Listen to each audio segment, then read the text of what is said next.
has been back to win the race. He's obviously fresh. McMahon's obviously freshening him up. He's on the toe behind the gates at the moment, and he was very fresh in doing his preliminary. Galaxy. He's the defending champ, having won this race last year. He defeated a Tarpey and Dance the Waves last year.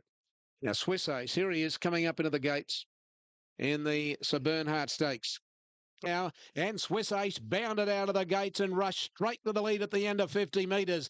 Gamble Me from the inside began well, will settle second, and Tour Guide is third. Red Element spearing around the outside, and they're followed by Black, and Swiss Ace is the leader. He's set back on the bit, and he's a length and a half in front of Tour Guide. Wonder Gamble Me third on the They're on the bend to the 500, and Swiss Ace came around the bend a length over Tour Guide second. Gamble Me on the rail. Red Element on the outside, and they're followed by Black Ink and Sniper's Bullets pull out to make his run. Swiss Ace to the 300 metres mark with Pope having a look over the shoulder. Leads from Red Element. Sniper's Bullet, Friendly Embrace and Black Ink coming home well. Swiss Ace the leader. Sniper's Bullet went to second with Red Element and Friendly Embrace, but Swiss Ace, he's still the leader. Sniper's Bullet on the outside trying to get out after him. He can't get him. And the Oak Plate winners home again, Swiss Ace.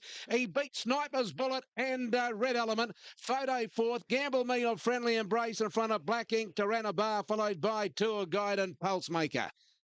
Kenny Pope, Mickey Mayer and Swiss Ace coming off his fourth in the Galaxy. Look, he rarely runs a bad race. He loves it there at Eagle Farm, and he's proved to be a class above them today. Nice trial there by Sniper's Bullet. One tough racehorse there. 11 wins from 18 starts for Swiss Ace.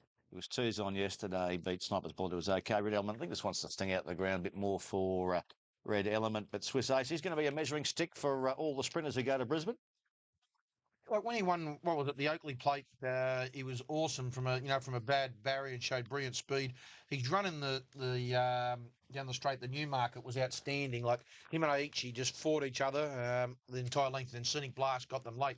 He's a very good sprinter, this horse, and Sniper's Bullet was good yesterday. Yeah. No, and why not? I mean, there's not a lot around for sprinters in the spring, so why wouldn't you go right through the Brisbane Carnival where he's going well now, and the Doomben 10,000? Well, it's weight for age. It should suit him down to the ground. This is a terrific horse. This is a terrific fighting horse. Anything that goes near him, he'll lap it up and break him into the ground. He's a dominator. Have we underestimated this horse up until now? Yes, we have.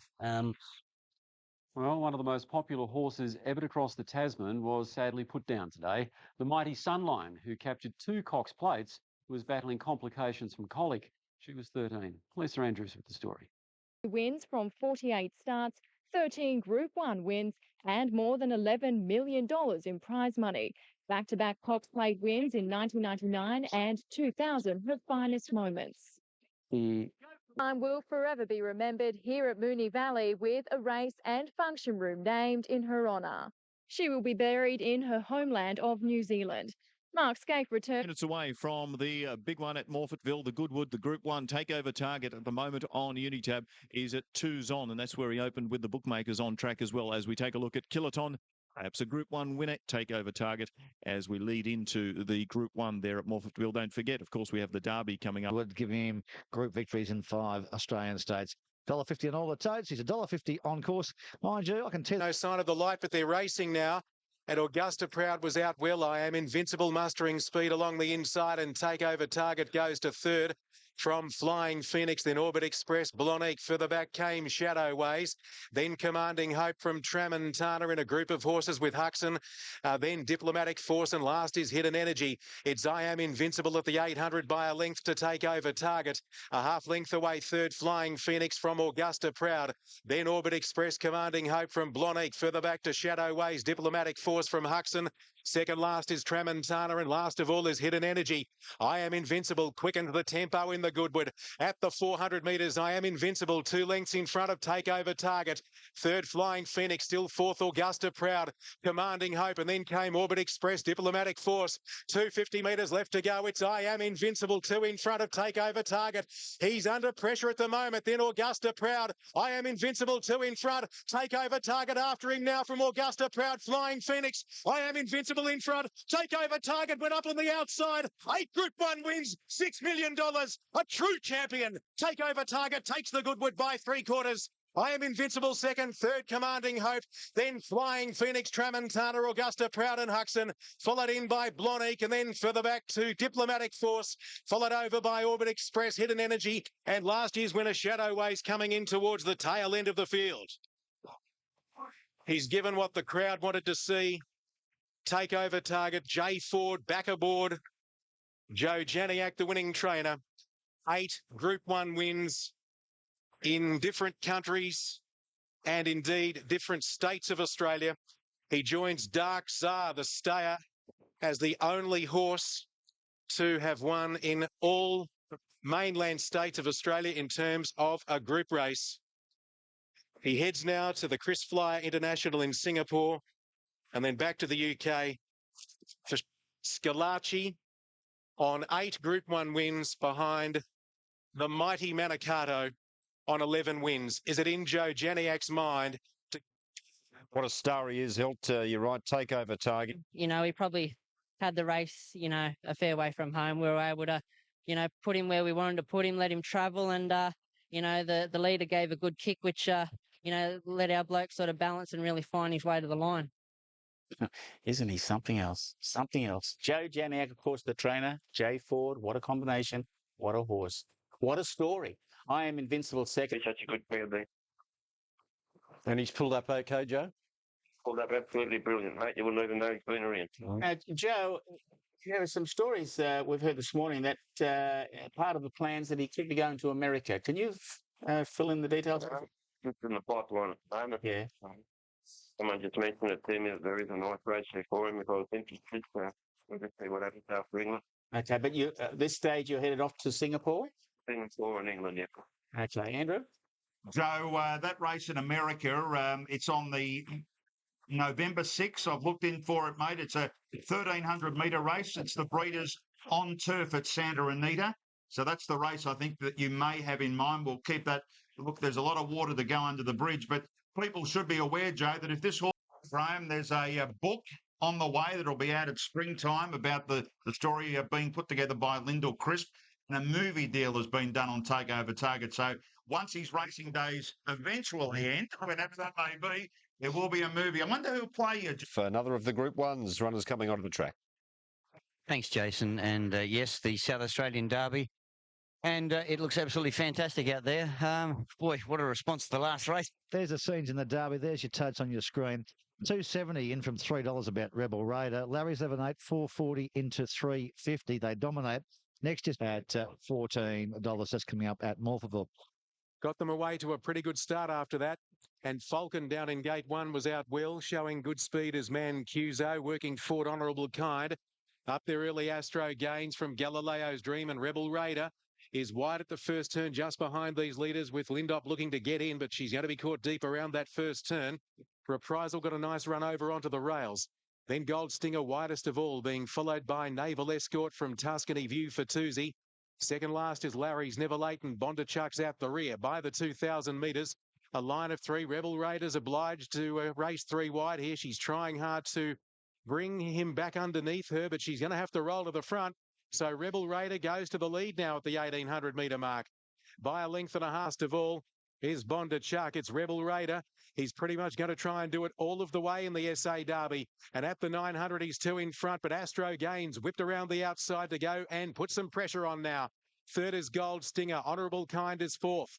Then Mancuso, followed by Falcon. Wider out Galileo's Dream. Coming into it now, Naval Escort gets a go on. 7 off the lead. He's making sharp ground. And Fatouzzi's got off the inside to follow him forward. Tuscany View goes with the pair, but behind them. And then came on the inside, Larry's Never Late, getting one off into the clear. Reprisals under immense pressure. And Bondarchuk last, 400 metres to go. The runs might be coming, but the leader slipped away. Rebel Raider in the South Australian Derby. Rebel Raider, 4 in front of Astro Gains, who can't do any better. Larry's Never Late's run to 3rd. Wider out for Toosie, but it's Rebel Raider. He's dominant in the South Australian Derby. He's 6 in front of Astro Gains for Toosie, and Rebel Raider takes out the VRC SA Derby double. He won it by 4 lengths.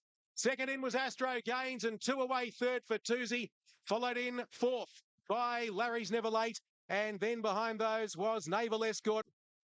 What a win. Rebel Raider completes the Victor Derby, SA Derby double. He didn't help himself early. Claire made, let's let him stride. They put pressure on him and he responded. He is very good. He's a star. Geez, we've seen some. Well done. Were you concerned going out of the straight the first time? I sure was, Ace, but it was a better ride than 85. No, not quite. It's just one further. Were you concerned at all there, Leon? Definitely, but no, I mean, let's face it. I mean, Claire made the decision. She was 3 deep. Yep. She went to the front. She rode the horse tremendously, and she is a champion. She's certainly. Claire Lindop aboard. By the way, Leon was referring to Alf's ride on his Derby horse, which won the VRC Derby in 85. I can't think of the name at the moment, but anyhow, don't worry about it. In hindsight, it caught a lot of other riders by surprise because no one would have planned for me to be in the front. So I guess it's sort of worked both ways a little bit. It suited the horse, and obviously it was easy to say afterwards, but he's obviously the best horse in the race. But yeah, it just worked out fantastic for us.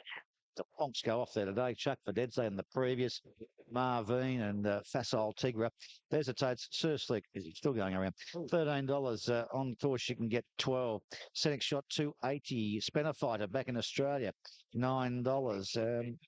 Down to 11 Prima Nova, sold at $6. The day, it's the Group 2 Hollandale Stakes out of the Gold Coast, and it's the 1,800 metre event, which features, at the moment, the favourite as Scenic Shot going for back to...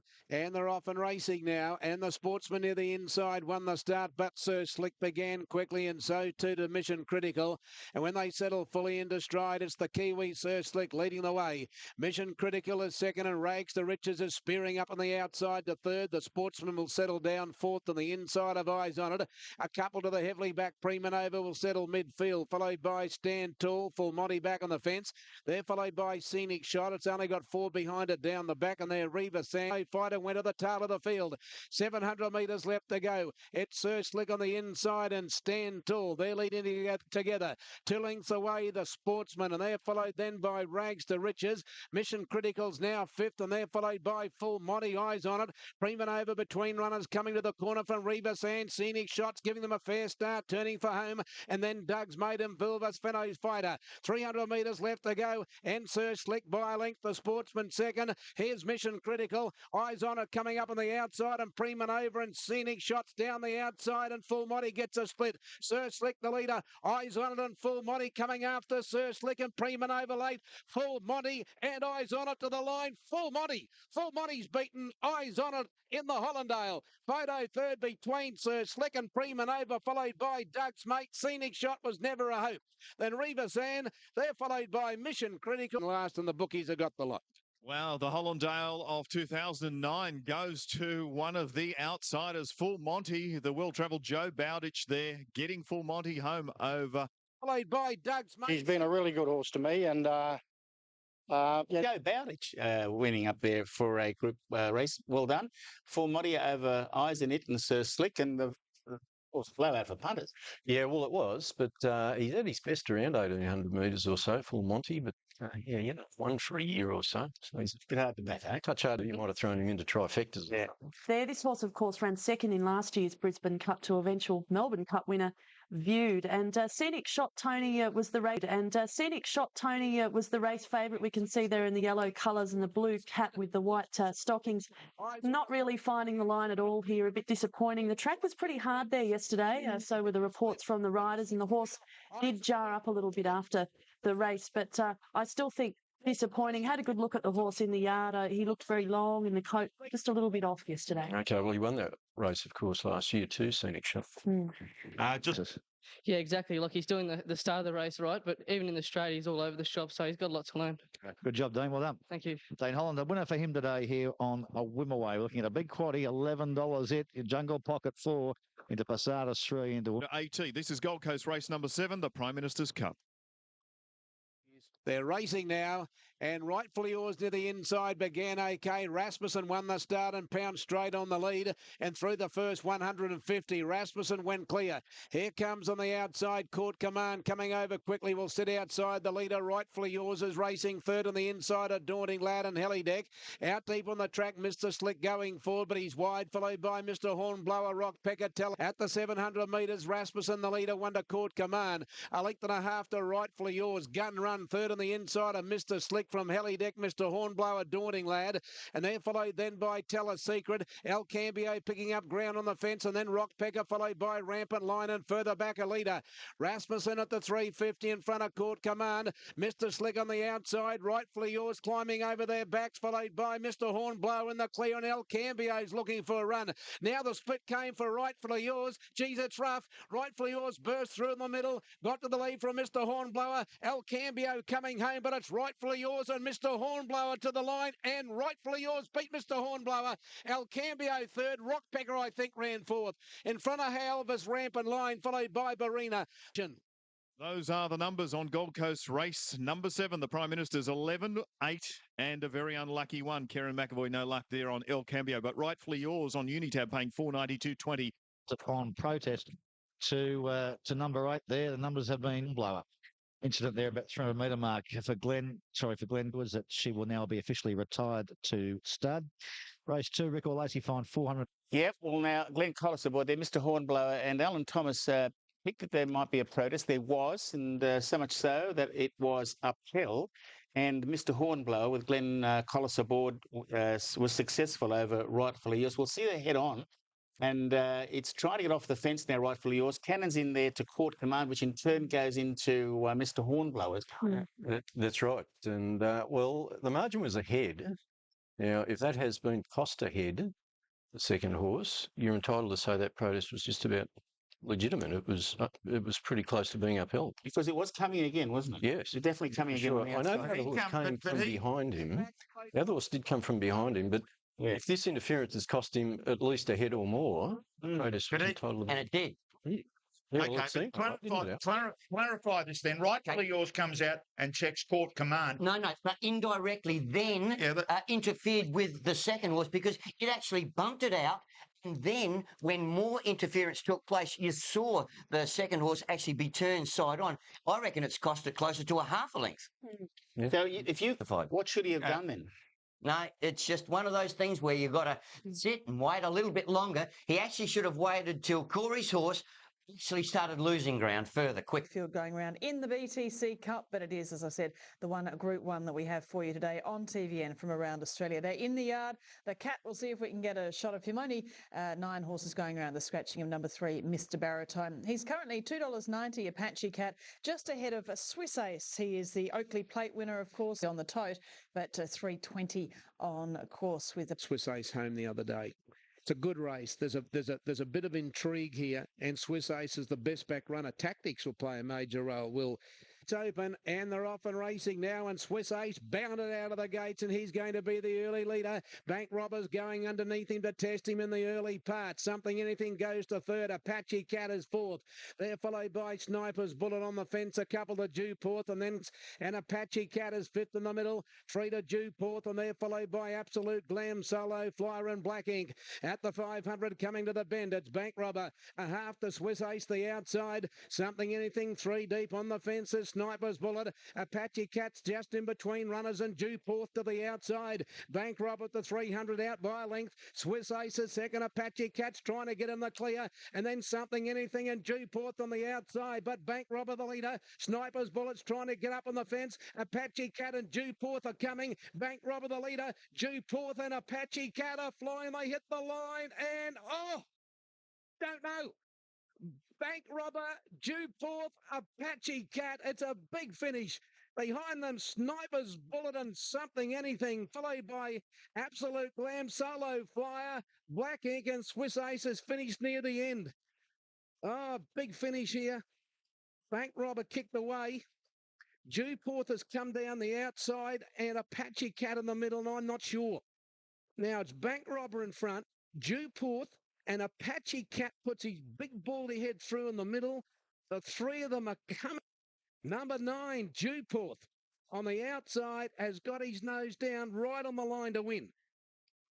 And she was winner of the Light Fingers, the Surround Emancipation, and also the Carlton Cup, the BTC Carlton Cup as well. So super looking horse. So we'll see if we can get another shot of him because he's tip-top performances, and I think Apache Cat proved once and for all that he's a bit of a squib between runners. He just does not like racing tight between horses, and I'm sure we'll have some vision to prove that later.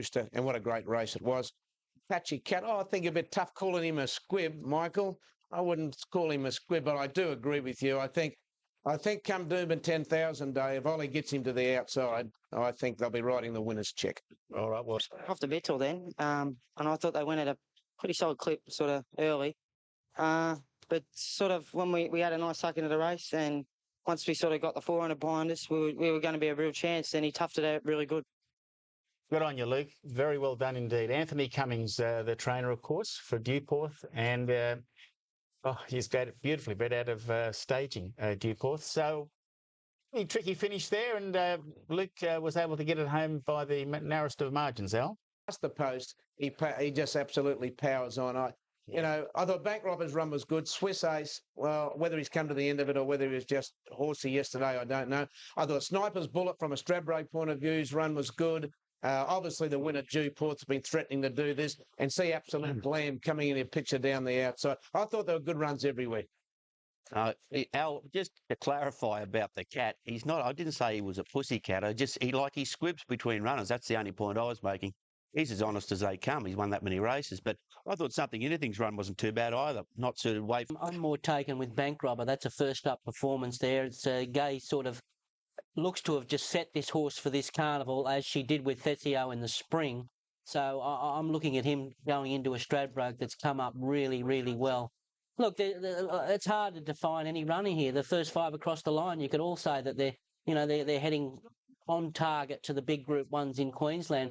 This horse, Swiss Ace, that's not the Swiss Ace I know. He saw there. He's not right. There's something dramatically wrong with that horse, and I'm interested to see if there's anything that's come forward this morning. Another good point. Weights come out tomorrow. Apache Cat suggested 60 kilos. Dewporth probably gets 52.5. That's a fantastic race. Okay, let's have a look at the Doomben 10,000. The market sees Apache Cat favourite ahead of Bank Robber, Danley, All Silent. Yeah, all right. It's wide betting race here for the Stratty. Apache Cat, Bank Robber, Danley, and double figure odds. With Belong to Many from the outside, the first to go, and Zero Rock began quickly. Hortensia is going to be ridden cold. It's gone back third last. On settling down, Belong to Many, winner the lead. Zero Rock is second. The inside, then Dorf Command on the inside of Illuminates.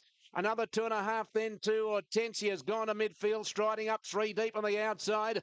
Morgalicious on the fence, then Martini Red, followed by Dora Bella Kachaka. Nonsensical's a long way back on the field from Char Vicky, a leader, and Calcris. Belong to Many at the 600 by 1. Zero Rockers second, Insistence third. Dance Girl Dance fourth on the outside. Then Rustling Illuminates, Dorf Command. Hortensia starting to track into the race now. And they're followed by Morgalicious and Dora Bella next as they corner. Belong to Many at the 350. 1.5 Zero Rock Insistence, followed then by Rustling. Dance Girl Dance, and here's Hortensia coming down the outside. Belong to Many is the leader. Hortensia on the outside are screaming after Belong to Many. Belong to Many the leader. Hortensia rounded it up on the outside, dashed to the lead, and away she goes, Hortensia. She won from Belong to Many. Rustling third. Dorf Commands fourth from Dora Bella, Cal Chris, and then Cames Illuminates.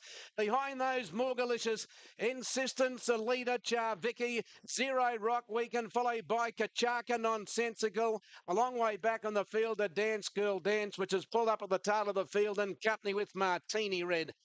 And that was a thinking ride if you've ever seen one. Yes, Al, the ride of a bloke. He knew he was on the right horse. Hortensia went back from the start from the outside gate, had the right cover to take him into the race, and she is way too good. And the punters fight back there. She is a quality filly, and she puts paid to Belong to Many and Rustling. Craig Williams makes it a double there. Touched upon her, of course, in terms of a start in the Stradbroke, 49.5 kilos, and currently around 10 to 1 in markets. Well, she was sensational here. He went back at the start, then he went forward, then he bided his time. She made a few little runs in the race, and she proved that last time in Sydney it was the slow track that was against her. Back on top of the ground there yesterday, Al, she was just lethal. Yeah, and I think in Sydney, the race she got rolled in, she probably got to the front too soon. And I think yesterday you found the right way to ride her. Look, I've got no doubt. When you look at horses like La Montagna, Private Steer, Dane Ripper, Canterbury Bell, those 3-year-old fillies that won a Stradbroke, you'd have to say if that horse gets in the field on a good track on Stradbroke Day, you've got to say she'll be in the finish. Oh, I agree with you too. And I think when you look at the replay again, if we can just run it again in the straight, you'll see one thing that she possesses that very, very few horses have got. It's the ability when she's under max pressure to just accelerate. You watch her there on the outside. Watch her about now. She just clicks into another gear and finds 3 and 4 lengths on the leader in the space of 50 to 100 metres. It's just something you can't quantify how valuable that is to a racehorse, and she's got heaps of it. I reckon she's potentially like a superstar. She's a star. Yeah, she's a star, all right. All right, well, the jumps jockeys, many of whom are here on course today. That's Doomben. That's the Roses coming up next, and Lara Twirl runs the favourite here. Others in the betting here. Let's go from the top. $13 the toppy purple. Not wet enough for it, I wouldn't have thought. Juice at 18. Think Money 6.5 out to 9. Jessica Biel at $7. Princess Pulse 10 to 11 is a $9 chance on course. Lara Twirl the favourite, $3.70 out to $3.80. Extreme. They're off and racing, and they all came out pretty well. The Bellas and Lara Twirl's going to get in a great spot. Extreme back on the rail from Grace In. And then Moulin Lady in purple is wide, followed by Soaring Phoebe Tay, Return to Sender and Think Money. And a little about to go on the outside, and they're followed further back by Think Money close to the fence. And then Phoebe Tay, Return to Sender and a little knowledge. At the 500, approaching the turn, Grace In led Princess Pulse. Is Jessica Biel coming up 3 deep. Soaring is 4 deep. La Bella Louise on the fence behind them from Awesome Planet and Juice. And Lara Twirl's in a bit of traffic trying to get to the outside. Princess Pulse went to Grace In at the 300. Tackled by Jessica Biel. Soaring, Awesome Planet, Extreme getting in the clear. So is Lara Twirl. Purple down the outside. Awesome Planet went to the lead. Lara Twirl and Extreme and Purple coming after Awesome Planet. Awesome Planet the leader. Extreme's trying to gun it down, but Awesome Planet in front, and Awesome Planet beat Extreme. Purple third, Lara Twirl fourth. And then comes Think Money, Jessica Biel. Return to Senders back behind those, and they are followed. Race until May 30 for Careless Riding aboard Moulin Lady. The Doomben Roses first run in 1990,001. Yeah, fair horse to do it. I think the first 2, I thought the runs were good. I think Extreme will improve. I thought Purple's run was outstanding from the bad gate. And, you know, if you think she can run the 2400, then I think she's there. I thought Lara... That is the Oaks is wide open. It's anyone's go. Unless it rains. Unless it rains, and maybe then it's purple. Purple. The BTC Classic, some good 3-year-olds going around. Deswitude, 4 into 370 for the Darley team. Bit of money for Deswitude. Youthful Jack, well, you know he's going to run you a good race. Good horse, the Jack. And Court right down the bottom. She's a $5 chance on Court. 50 Destitutes, 4 into 370. On that first page, Al's Best Mate, Leapfrog is $13. Giza, 10, 11, 10 of the fluctuations there. Youthful Jack and Court. Then side to side, Express Air's a long way back, and so is Jazz Hart, Rapid Trisha, and Ashley's Jewel is last to the 600. El's Best Mate, the leader, 3 parts to Leapfrog. Plain Magic out 3 deep, and Feline Fly fourth on the inside of Giza from Cat Don Teebs, and then come over the wicket. iRobot's on the fence from Silvern. Now Deswitude will have to thread the needle, and so too will Youthful Jack, and Court gets to the outside. El's Best Mate at the 300 from Leapfrog. Over on the inside, Feline Fly, Giza gets in the clear, and here's Courtin over the wicket coming down the outside. Leapfrog is the leader, but Court is sweeping up on the outside. Giza's in the middle. It's Court on the outside, getting into a narrow lead close to home, and Court has won from either Leapfrog, Giza, or El's Best Mate. Over the wicket, Express Air behind those. Youthful Jack and Deswitude never got into it, and they're followed then by Rapid Trisha Silvern. Feline Flyer, iRobot ran up behind them in the straight near the fence. Mightn't have had a lot of luck from Jazz Hard, and they're followed then by Plain Magic. Further back is Local Talent, Ashley's Jewel side to side, and Cat Don Teebs has finished at the tail of the field. Terrific ride here from Damien Oliver from a wide barrier, no problem. He got momentum going at the ticket as the president of the 8 Shed Fair Club.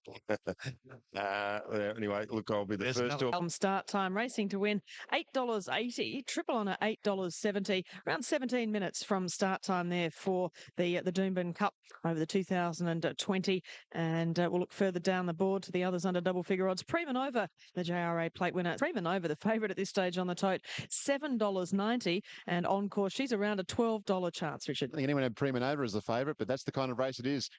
So there it is, triple on, tightening up the tote, 650, 3 minutes to go there.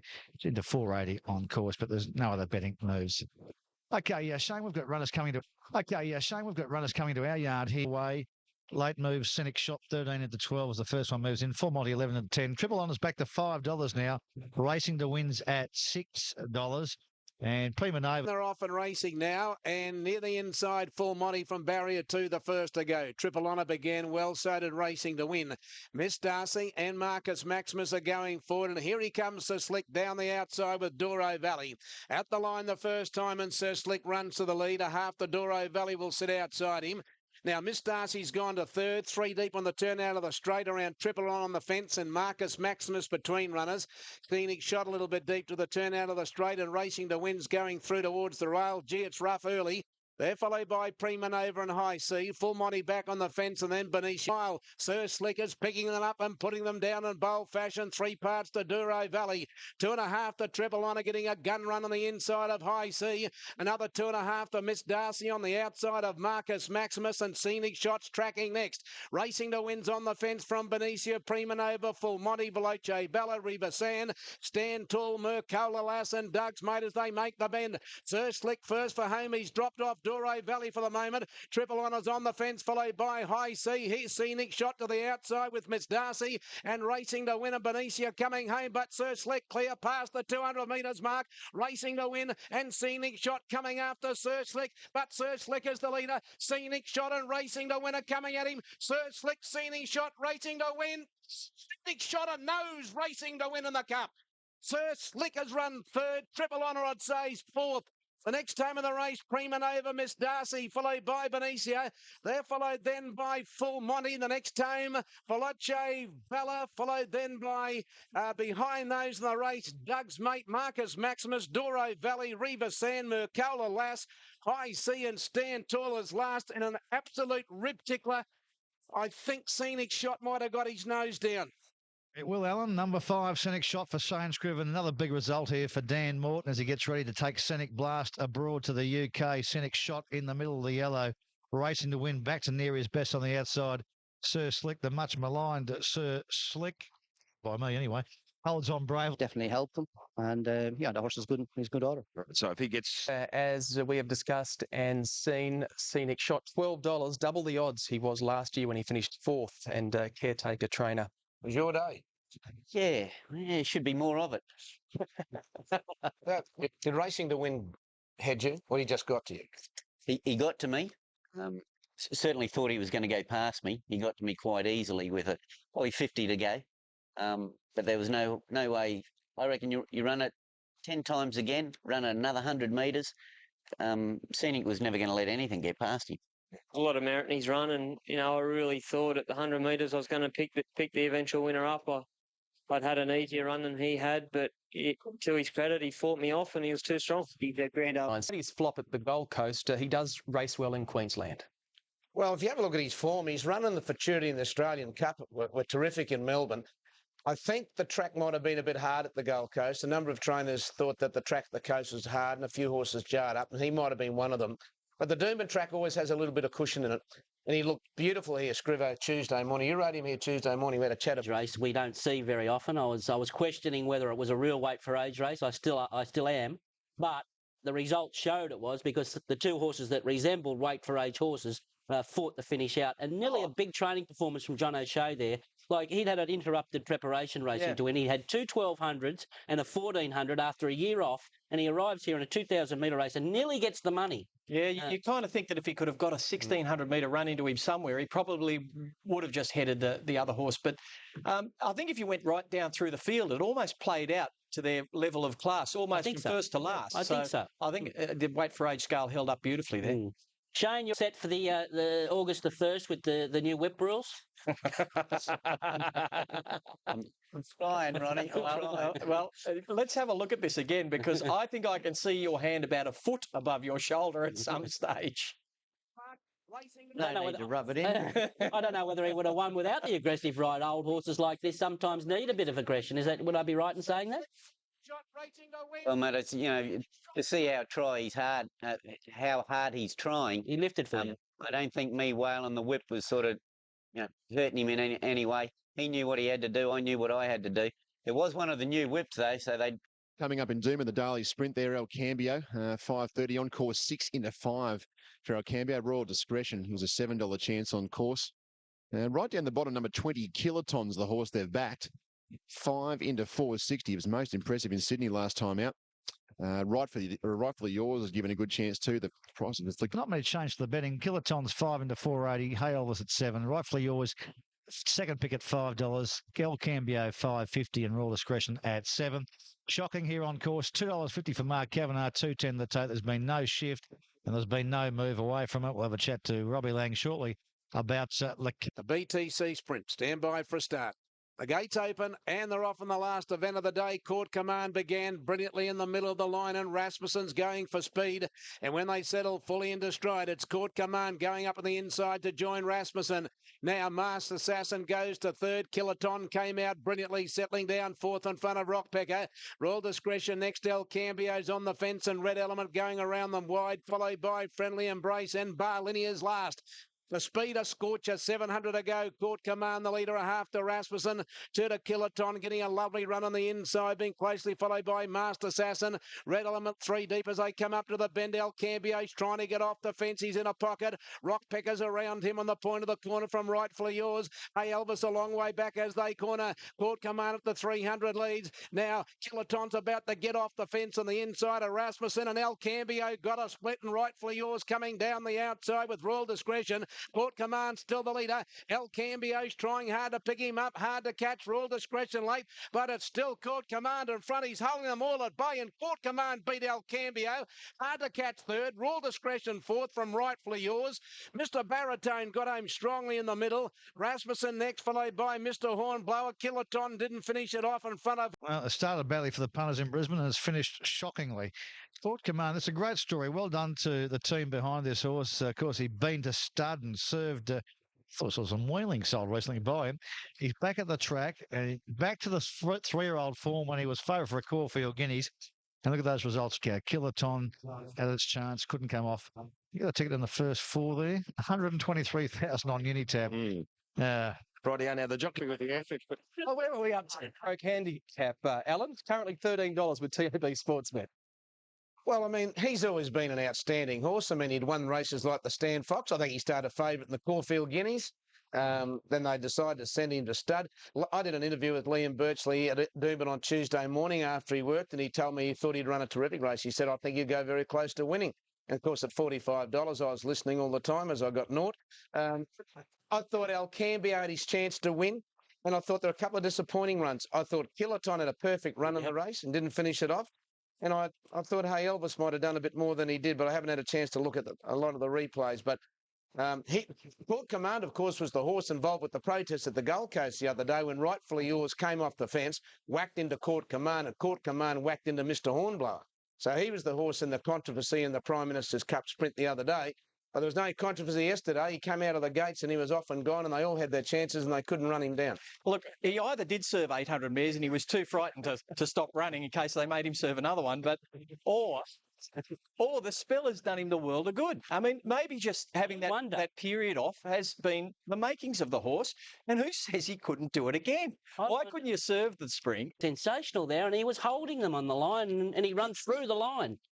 He'll really run well in the Stradbroke, that horse. And we must consider it. That's only his 12th race start. It's not as if... Yeah, 2-1 at the top of the charts there for Apache Cat. Alan, rain predicted pretty much the entire week in Brisbane. Mm. Well, I don't know where it's coming from. There's been one of the standouts here on the training track since arriving. He's settled in his surroundings here beautifully, drawn. And I think JPEG's going well enough, Frosty, to run into fourth. So 2, 4, 3 and 1 for me. Okay, I have the 9th edition of this race.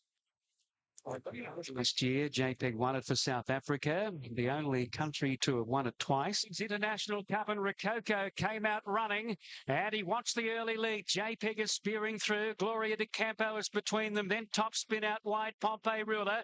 He's back over on the inside with Serrera kicking up as they pass the winning post. Bankable right behind Serrera. Then the Hornet. That puts Ballius 3 deep as they run out of the straight. Top spin is looking 1 out, 1 back. Pompey Ruler. Rococo off the bit, 3 deep and chasing Bankable. He's in about 5th or 6th position, going okay. Now Ballius closer than last year. He's midfield for Godolphin. Then the Hornet, Descartes Sorte. Eldorado. Now Precipice. It looks like Ryan Moore's going to ride him for luck. Top spin. Dropped out to last. They're starting to pack up. 5 lengths top to bottom. Gloria de Campio is taking the lead as they come towards the home bend by a length. In second place is Pompey Ruler. They're followed by Serrera. Bankable is up to 4th. Then the Hornet. They're followed by Precipice. He's running up behind them, still giving them 5 lengths start. He hooks into the outside. Gloria de Campio is the leader by 2 lengths on Pompey Ruler. And on the outside, Bankable. Precipice is coming after this leader. Gloria de Campio. Precipice with giant strides on the outside. Precipice coming after Gloria de Campio, but missed out. Gloria de Campio got there by a head. Precipice second. Bankable probably third. Then Pompey Ruler. And they were followed by Descartes Sorte. Next one was Serrera. Then the Hornet. Ballius did by Ryan Moore. Given his pattern of racing, he goes back to last and he's gone within a head of winning it. Gloria de Campio, he caught them in The action continues at Cranji, this time in the Chris Fly International Sprint over 1,200 metres. It was considered a 2-horse race between Singapore's unbeaten 3-year-old star Rocketman and the ageless Australian veteran Takeover Target, who is rising 10. The only other well-fancied runner was former dual world sprinting champion Sacred Kingdom, having his first start outside of Hong Kong. Group of horses is Bo Brummel, then Diabolical, Capablanca, Prime Defender, Waikato is last, Mythical Flight the leader, a length on Inspiration, Rocket Man, he's right there in 3rd place, Takeover Target popped off the rails, he's 4th, then Sacred Kingdom in 5th place, then Fantastic Owners, Madame Trovite, then Bo Brummel, Limbs Fighter, Capablanca, Waikato and Prime Defender, Mythical Flight the leader, but here comes Rocket Man goes to the lead by a length and a half, Sacred Kingdom for Hong Kong's coming after Rocket Man. Then Diabolical Mythical Flight's dropping out of it. It's a Rocket Man and Sacred Kingdom on the outside. Sacred Kingdom puts his neck in front. Rocket Man's trying to kick, but Sacred Kingdom wins it for Hong Kong. Rocket Man second. 4 lengths away, Diabolical. Then Waikato, Capablanca, Mythical Flight, Takeover Target, Fantastic Owners, Inspiration. Then Bo Brummel. A long way back was the Prime Defender. His first loss in 7 starts, it was a triumphant record-breaking return to the big time for Sacred Kingdom. Trained in Hong Kong by Ricky Yui, Sacred Kingdom lost his mantle when he was off the scene for much of 2008 with a sesamoid injury, but he's now back on top of the sprinters' pile once more. Winning jockey Brett Preble said Sacred Kingdom was a real fighter and had something in reserve had Rocketman raised another effort. By Costa del Lago from Courtroom Sweetie, Sacred Kingdom has now posted 12 wins in 18 starts, with more than $3.2 million. Well, Andrew, as we know, the local hero, Rocketman, hadn't been beaten going into that race, and he just kept fighting back all the way when challenged by Sacred Kingdom. Yeah, it was a great performance. We're going to hear from Patrick Shaw shortly, but on the winner, Graham, Sacred Kingdom, back in Hong Kong. The Royal Ascot Club are chasing Sacred Kingdom for their carnival in mid-June. They're going to decide in the next 4 or 5 days. It would only be the one run, the Golden Jubilee, but at the moment there's probably a stronger chance than not that Sacred Kingdom will be tackling Takeover Target again. We can report the Takeover Target would be right at this moment arriving in England on his 4th trip there. We should They're in good time too. We should be targeting first and second horses for our spring because they're the two highest rated sprinters in the world, like it or not. That Rocket Man, he had the temerity after one of the best sprinters in the world had him nailed to fight back on the line. First fight he's ever had. He's only a 3-year-old. You have to admire it. His best run has been that run there where he's been beaten. He's a real star of the future. And broke the track record again in that race. Something. So, wow, he is something. Now, in today's feature race. Wait for age, of course, and Apache Cat will be favourite. Yes, he is. $3 at the moment on Unitab. And looking for the other main chances there in commission. Light Fantastic, Black Piranha, Con Carrot Katsanis had that previous winner, News Alert. Dan Lee, Bank Robbers shortened up since we last checked the tote market. And Absolute Glam, number 16. Doomben 10,000. It's only 12 away. But let's get across. Dollars this morning to about 380. Of course, we've got a heavy 9 there for the Doomben 10,000 this after 5 on the card. We'll get that done. Okay, last look at the betting there, $3.50 on course, $2.90 on the tote. A little bit of support for Sniper's Bullet. Dan Lee solid. Support for Black Piranha, $13 into 10. Dan Lee solid at $6. Bank Robber, $7 out to 8. Long price support, Mr. Slicker, hundreds into 60s. Porth is out to $15. Absolute Glam out to 12. We're on start time. They're on start time for the running of the Doomben 10,000 worth more than $600,000 on a heavy 9. Let's get to Alan Thomas to set the scene for one of the great sprints of the country. Here's All Silent. I just can't find a good track for him. Anything to move up in. And they're off and racing. Apache Cat came out pretty well. Bank Rougher off the inside didn't begin all that well, and Court Command began quickly. We'll go to the lead from Jungle Ruler. Bank Robber now driving along the fence, and Apache Cat gets into 4th, followed by Mr. Slick. Then Anything Marasco on the fence, and they're followed by Absolute Glam, Dewporth. Further back on the field came Sir Slick, and then Dan Lee over the wicket, getting back Sniper's Bullet on the inside, a Light Fantastic, and then Absolute Glam and All Silent as last. At the 800, Jungle Ruler, the leader, 3 parts to Court Command. A length further back on the field, Apache Cat, he's 3rd in the middle, and Bank Robbers on the fence. And then Mr. Slick out 3 deep, and then Marasco on the inside of Anything. Further back over the wicket, he's 4 deep around Absolute Glam. Dan Lee's between runners. Sir Slick's on the fence. And then Dewporth, and they're followed by Sniper's Bullet, Light Fantastic, Black Piranha second last. And last of all is All Silent to come up to the bend. And Apache Cat. Apache Cat has swept up on the outside. He's raced to the lead from Jungle Ruler. Bank Robbers on the fence. Marasco pulled out. They're followed by Sniper's Bullet, and further back is Dan Lee, but Apache Cat at the 200 metres mark. He's clear. Black Piranha's about to run to second, coming after Apache Cat. Apache Cat the leader. Black Piranha's picking him up. Apache Cat and Black Piranha. Apache Cat's just in front. Apache Cat's just beaten Black Piranha. It is a photo for 3rd. All Silent finished on the outside rail, and Sniper's Bullet. Behind those in the race, Dan Lee, Bank Robber, followed by Sir Slick, Anything, and Jungle Ruler. Court Command, a long way back, Mr. Slick over the wicket, Dewporth, Light Fantastic, and Absolute Glam is last. Super performance. Apache Cat, he's done it again, back to back. In the Doomben 10,000, he had a fight in his hands. Black Piranha coming up on his inside for Con Carrot Katsanis, but Greg Urell, Apache Cat take out back to back. Doomben 10,000s there in Brisbane. Only 5 minutes from a start here at Randwick. We'll just Was 12 months ago. Look, I think he is. I mean, it's interesting. We've had a few comments to say, do you think he is? And I think he is. I mean, I think the competition's a lot stronger this year than what he contested last year, and that's not a slur on his competition last year, but there's more of them this year, and obviously the variable track conditions sort of play a big part in it also. But I think he's going well, the horse. I'm very, very happy with him. And well supported, as you said, for champ. Apache Cat goes past almost $4.5 million in prize money. He beats Black Piranha 3 Group 1 seconds in a row. All Silent, very good in that ground today. My line. And I didn't get home till late yesterday because I was arguing with the tote lady, still trying to get paid for my 100 each way Sniper's Bullet. Who I'm convinced run 3rd there. I don't know what happened. She won't pay me. I couldn't see it in the finish at the end either when I had a look, but I'll tell you what, Alan Thomas did mention in the photo there, so we'll go to Alan. I thought that race in Queensland yesterday, the 10,000, was a brilliant race tactically.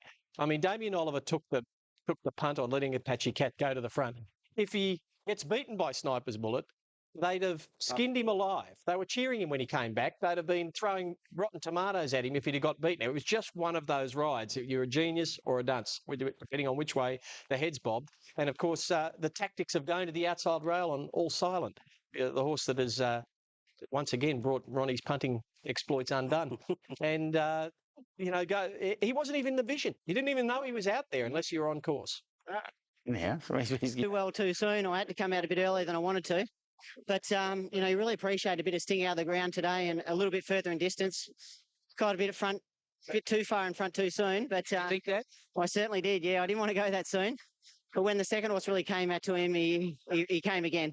Well, as you say, he must have got a wind of him being there, because when Black Piranha got a little bit close, he wasn't going to let him go, was he? It's a long straight to be in front on a wet track like that. Although I was at Flemington, not Doomben. But I was glad it came when it did. Damien, you've ridden a lot of great horses, of course, through the years. But Apache Cat, we sort of embraced him here. The crowd really took to him again. He's a top horse, Larry. You can't deny it. He's been the top level for a few years now, strung together a host of Group 1 wins, and he's kept his longevity up, which is good too. And, his quirky marking's really adoring to the crowd. He certainly is. That crowd love him. And I tell you what, Damien Oliver, he's had an extraordinary season. Keep it up, Damien. Greg Urell, Black Piranha second, All Silent third. You were saying just before the show but what Alan was thinking when they crossed the line, because we couldn't see any All Silent. What's he talking? I thought they were good tactics, actually. But he knew what he was doing. They were pretty good tactics. No, I'm not talking about... get to that. Yeah, but anyway, we'll get to that in a second. Let's have a look at the beaten jockeys and see, firstly, what Ty England had to say on Black Piranha. He ran well. We come from a long way back, and he made up a lot of ground, and he fought out strong. Like, he had a lot of weight, and he made up about 20 lengths, I reckon. Oh, he was brilliant. He couldn't get him interested early, and he got out the back last in a hot pace, and we took the bull by the horns and said we'll come to the outside fence. If he was familiar with coming to the outside on his own, I tell you what, he nearly wins the race. So he's right on song for it. It was a good run trial. He gave a bit to start away, but he made it home. It's a good effort. Nice run, Larry. Travelled through the going really, really well to about probably 300. After floundering a couple of times, he lost confidence and half backed off underneath me. But he ran okay, and I reckon back on top of the ground he'll run much better. Good. Well, the best horse won the race. I think Black Piranha, he's just so unlucky, this horse. He's been chasing them home in the George Ride at the Doncaster, now the 10,000. I think if he won the Stradbroke, you couldn't begrudge him a win. I think Sniper's Bullet raced well. And some of them just didn't get through the ground. What amazed me is why the stewards grilled Craig Williams.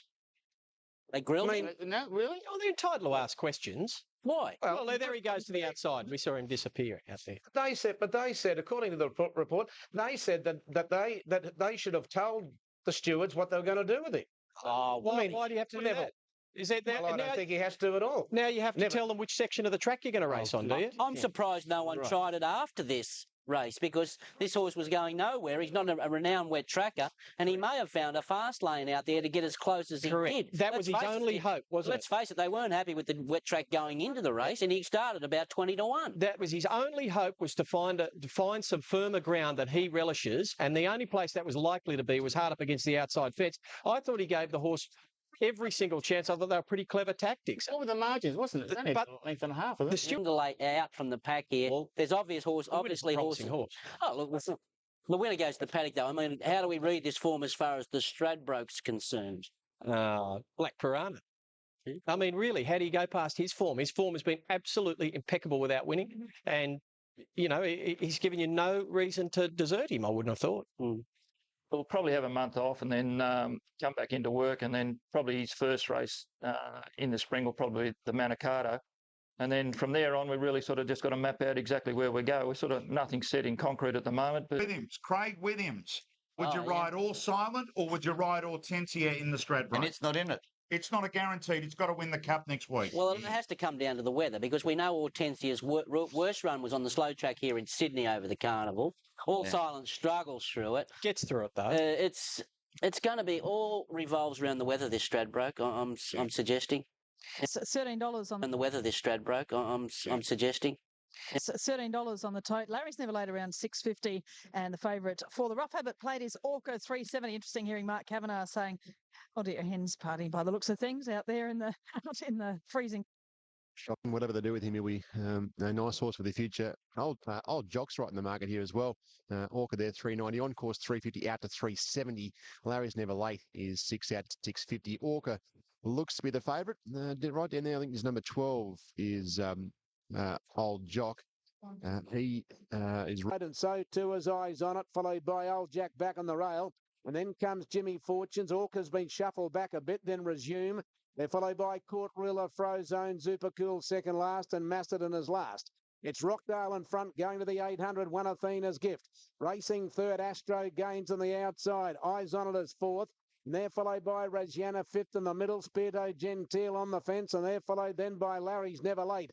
Star Magic next on the outside. Old Jock back on the rails. Orca's a fair way from them in a bit of traffic, trying to go forward now from Jimmy Fortunes. And they're followed by Resume on the rail. And here's Super Cool taking off from the back. A big gap then to Court Ruler, Frozone and Macedon. It's Rockdale, the leader, coming around the bend of the 400. In second spot, Rajiana. They're followed then by Astro Gains and Eyes on It, getting to the outside, starting to run on. Rockdale is the leader, coming past the 250. Two in front of Rajiana. Eyes on It, Larry's Never Late. Astro Gains and Czar Magic next, but Rockdale is still the leader. Rajiana, and now Larry's Never Late on the outside, but Rockdale is still the leader from Rajiana. Rockdale in front. He's going to lead all of the way. Rockdale beat Rajiana, and Larry's Never Late has run third. Photo fourth between Court Ruler and Resume in front of Czar Magic.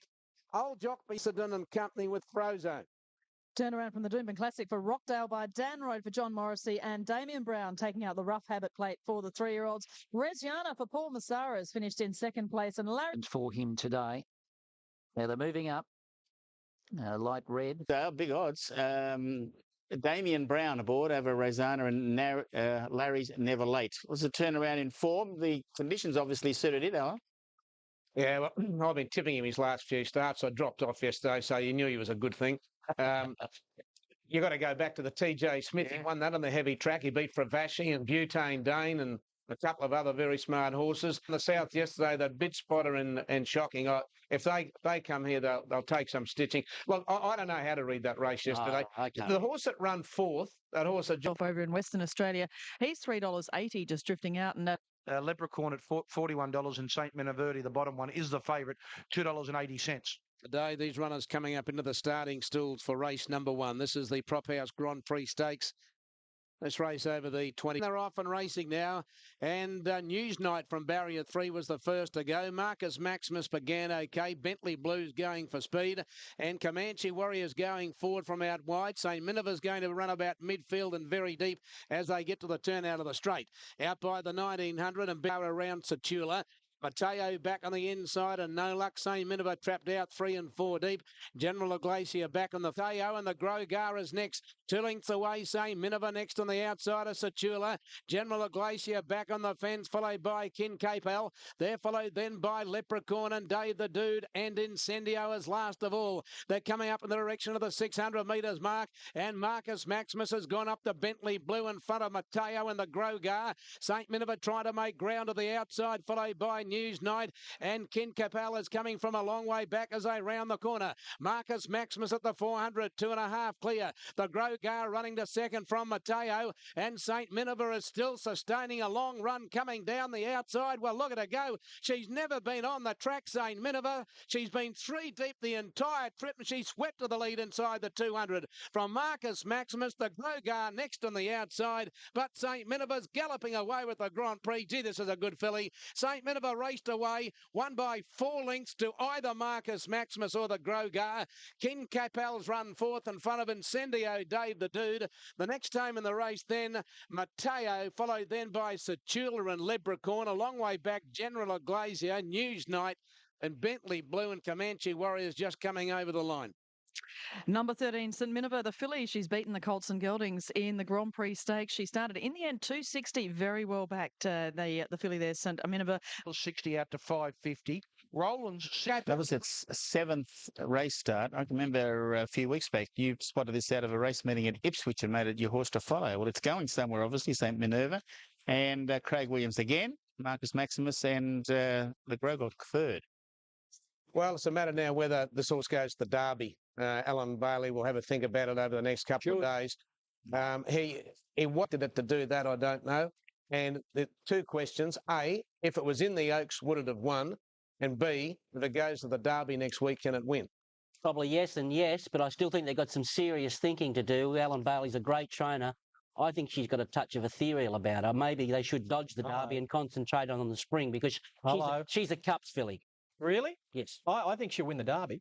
Well, I think she'll. do you press a button? Do you press a button and go to 2 grand finals so quickly with a filly like that? No. If you're thinking of the spring, I would not run in the Derby. Well, I think the Derby's there for the take. I think Benz is going to tell me it's not going to run, but by the G's, I think that filly will stick the 2,400 metres on her ear. Yeah, go straight to the spelling paddock so you can forget next week. You can go with Duff. I think Alan Bailey's got a very high... She's in my early Cups doubles now. She's in my Cups doubles for sure. Right. It's a big call, Duff. Yeah, well, he's a good trainer. Huge jump between 3-year-old class and open. Doesn't matter. He knows what he's doing. Well, if he didn't think so much of her, he'd run her in the Derby. Yeah, and the Brisbane Plate was race number... You know, I mean, the caller must have been thinking, what am I going to do about this mid-race? There's nothing to talk about. But, maybe we could talk about Luke. He's doing a great job with his horses. He's placed his horses well, and he gives you a lot of confidence. Elmore, Alan Thomas is waiting for us. The PJ O'Shea Stakes about to jump. And they're off and racing. Scenic Shot began only fairly well from out wide. And the first to go in the race, Sir Julio with Mvula. And there goes Sir Slick driving along the fence, and he'll lead at the line the first time. On the turn out of the straight, going by the 1900, and Sir Slick is the leader from Mvula. The book is striding up 3 deep on the outside, and Lovely Leo is going to settle fourth on the outside thereof for Julio. Full Monty's back on the inside of Stand Tall, and Rampant Line striding up next, and then Veloce Bella on the inside of Scenic Shot. He's only got 4 behind him going up. Mvula followed then by Scenic Shot. He's on the move, and so is Stand Tall. Veloce Bella shuffled back on the inside, and then comes Mercola Lass, Julio, and then comes Doug's Mate a long way back in the field, and so too as they came down the side was Fast Future and Rezone. There's some speed in the race now at the 700, where it's Rabuka, just the leader from Rampant Line. Sir Slick made a line of 3, and Stand Tall made it 4. Full Monty fifth in the inside. Scenic Shots between runners, and Mercola Lass is next, and Veloce Ballet near the inside. They're in the straight. Rabuka the leader.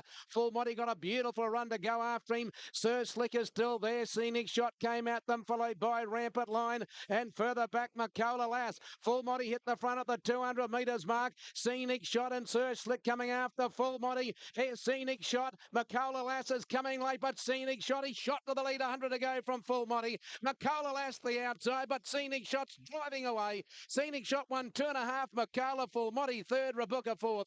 The next time in the race, Julio, and then came Sir Slick and Mvula, followed by Rampant Zone as last of all. The Doomben Cup winner, Scenic Shot for Shane Scriven, takes out the PJ O'Shea Stakes, beating home Mercola Lass, number 14, and number 4, Full Monty in third placing, 2, 14 and 4 after the Group 2, the PJ O'Shea Stakes. The winner, again, Scenic Shot for Shane Scriven and Dan Morton. Not long till we...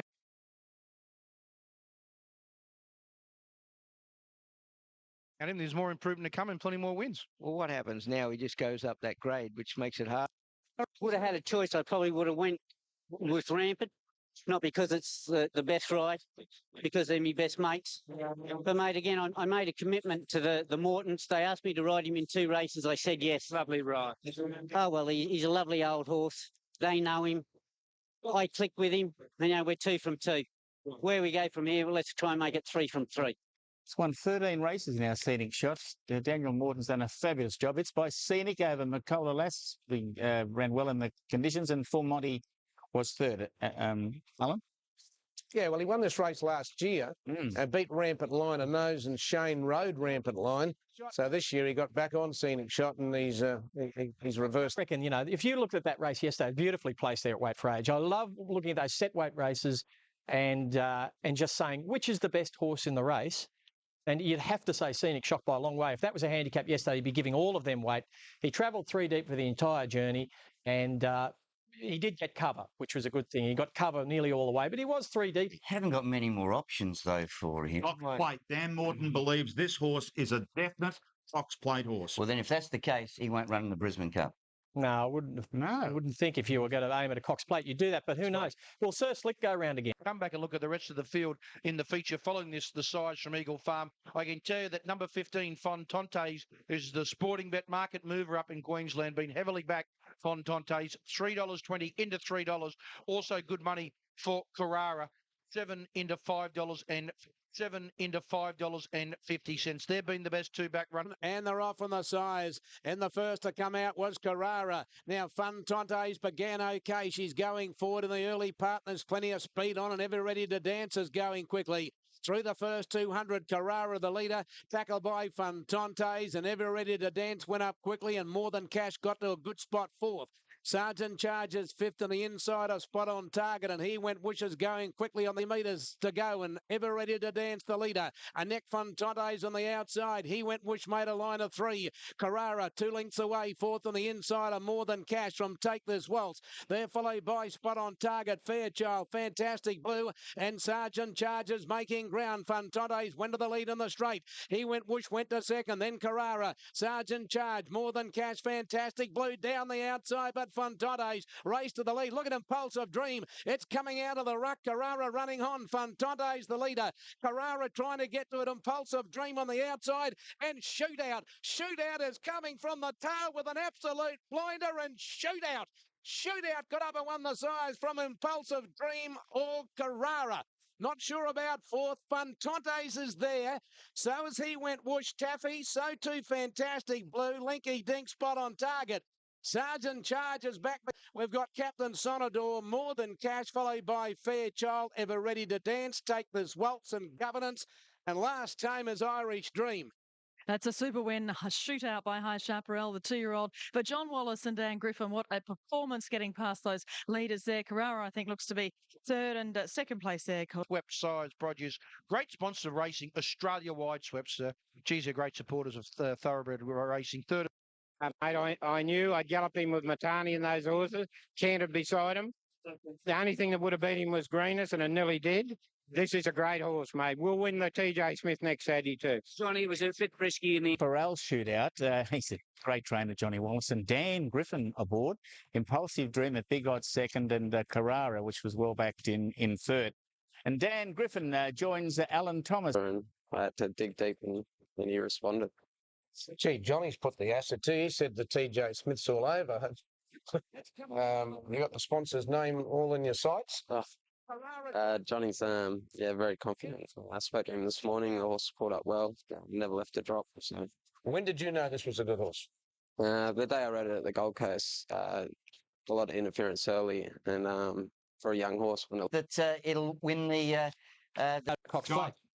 Guys, Robert Heathcote hasn't quite given the TJ Smith away. Fontantes in a high-pressure race. The horse was up there yesterday. They'd like to ride him a little bit off the pace next week when they do run in the TJ. Things are going to change dramatically too if we do get a firm track. Yeah, they do, but the writing's on the wall. She looks a sprinter to me.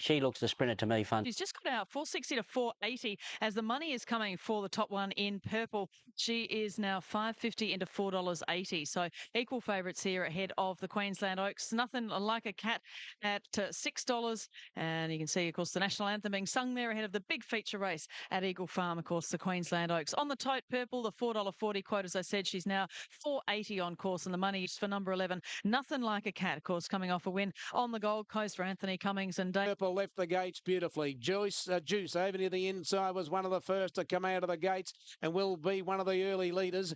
Now going fast, a little knowledge. La Bella Louisa, here's Purple coming over to take up the running, and Reggiana's going with it with Royal Excess. When they get to the line the first time, and Reggiana's going to run to the lead. Royal Excess is second.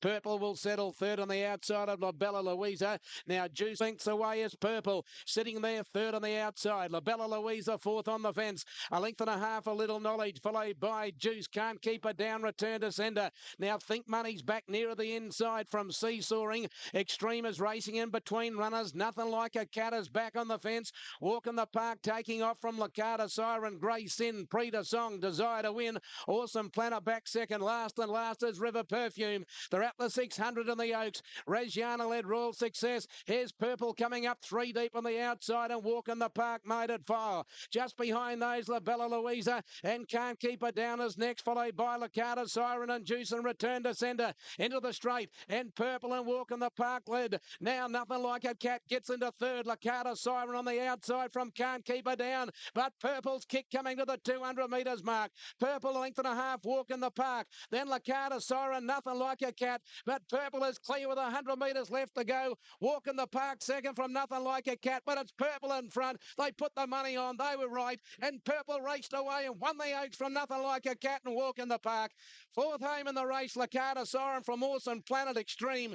The next home in the race then was Predal Knowledge and Tailback Last Desire to Win. Backed off the map and home it went.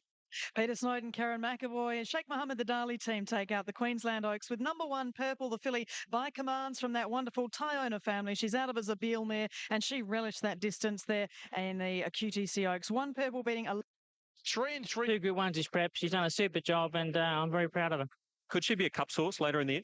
Well, I said that earlier. It's quite often we say these Oaks and Derby horses are Caulfield Cup contenders, but honestly, there's a huge jump from 3-year-old to open company. But look, she'll win a fair share of race. If I place her right, she's more than capable of winning her own. Last year, over Nothing Like a Cat and the 200 to 1 pop Walk in the Park, a big run for third. Let's hear from the beaten jockeys first. Even on the show afterwards, and then the rain came, and then she drew the good gate, and then she got the perfect ride. And the money went on 550 into 460, I think was the fluctuations. She's probably the best backed horse all day. And the second horse racing, and that's why she's now the Group 1 winner of the Oaks. You heard Peter Snowden. He said they can say what they like. I was watching that interview. That's about people saying she's just a wet tracker.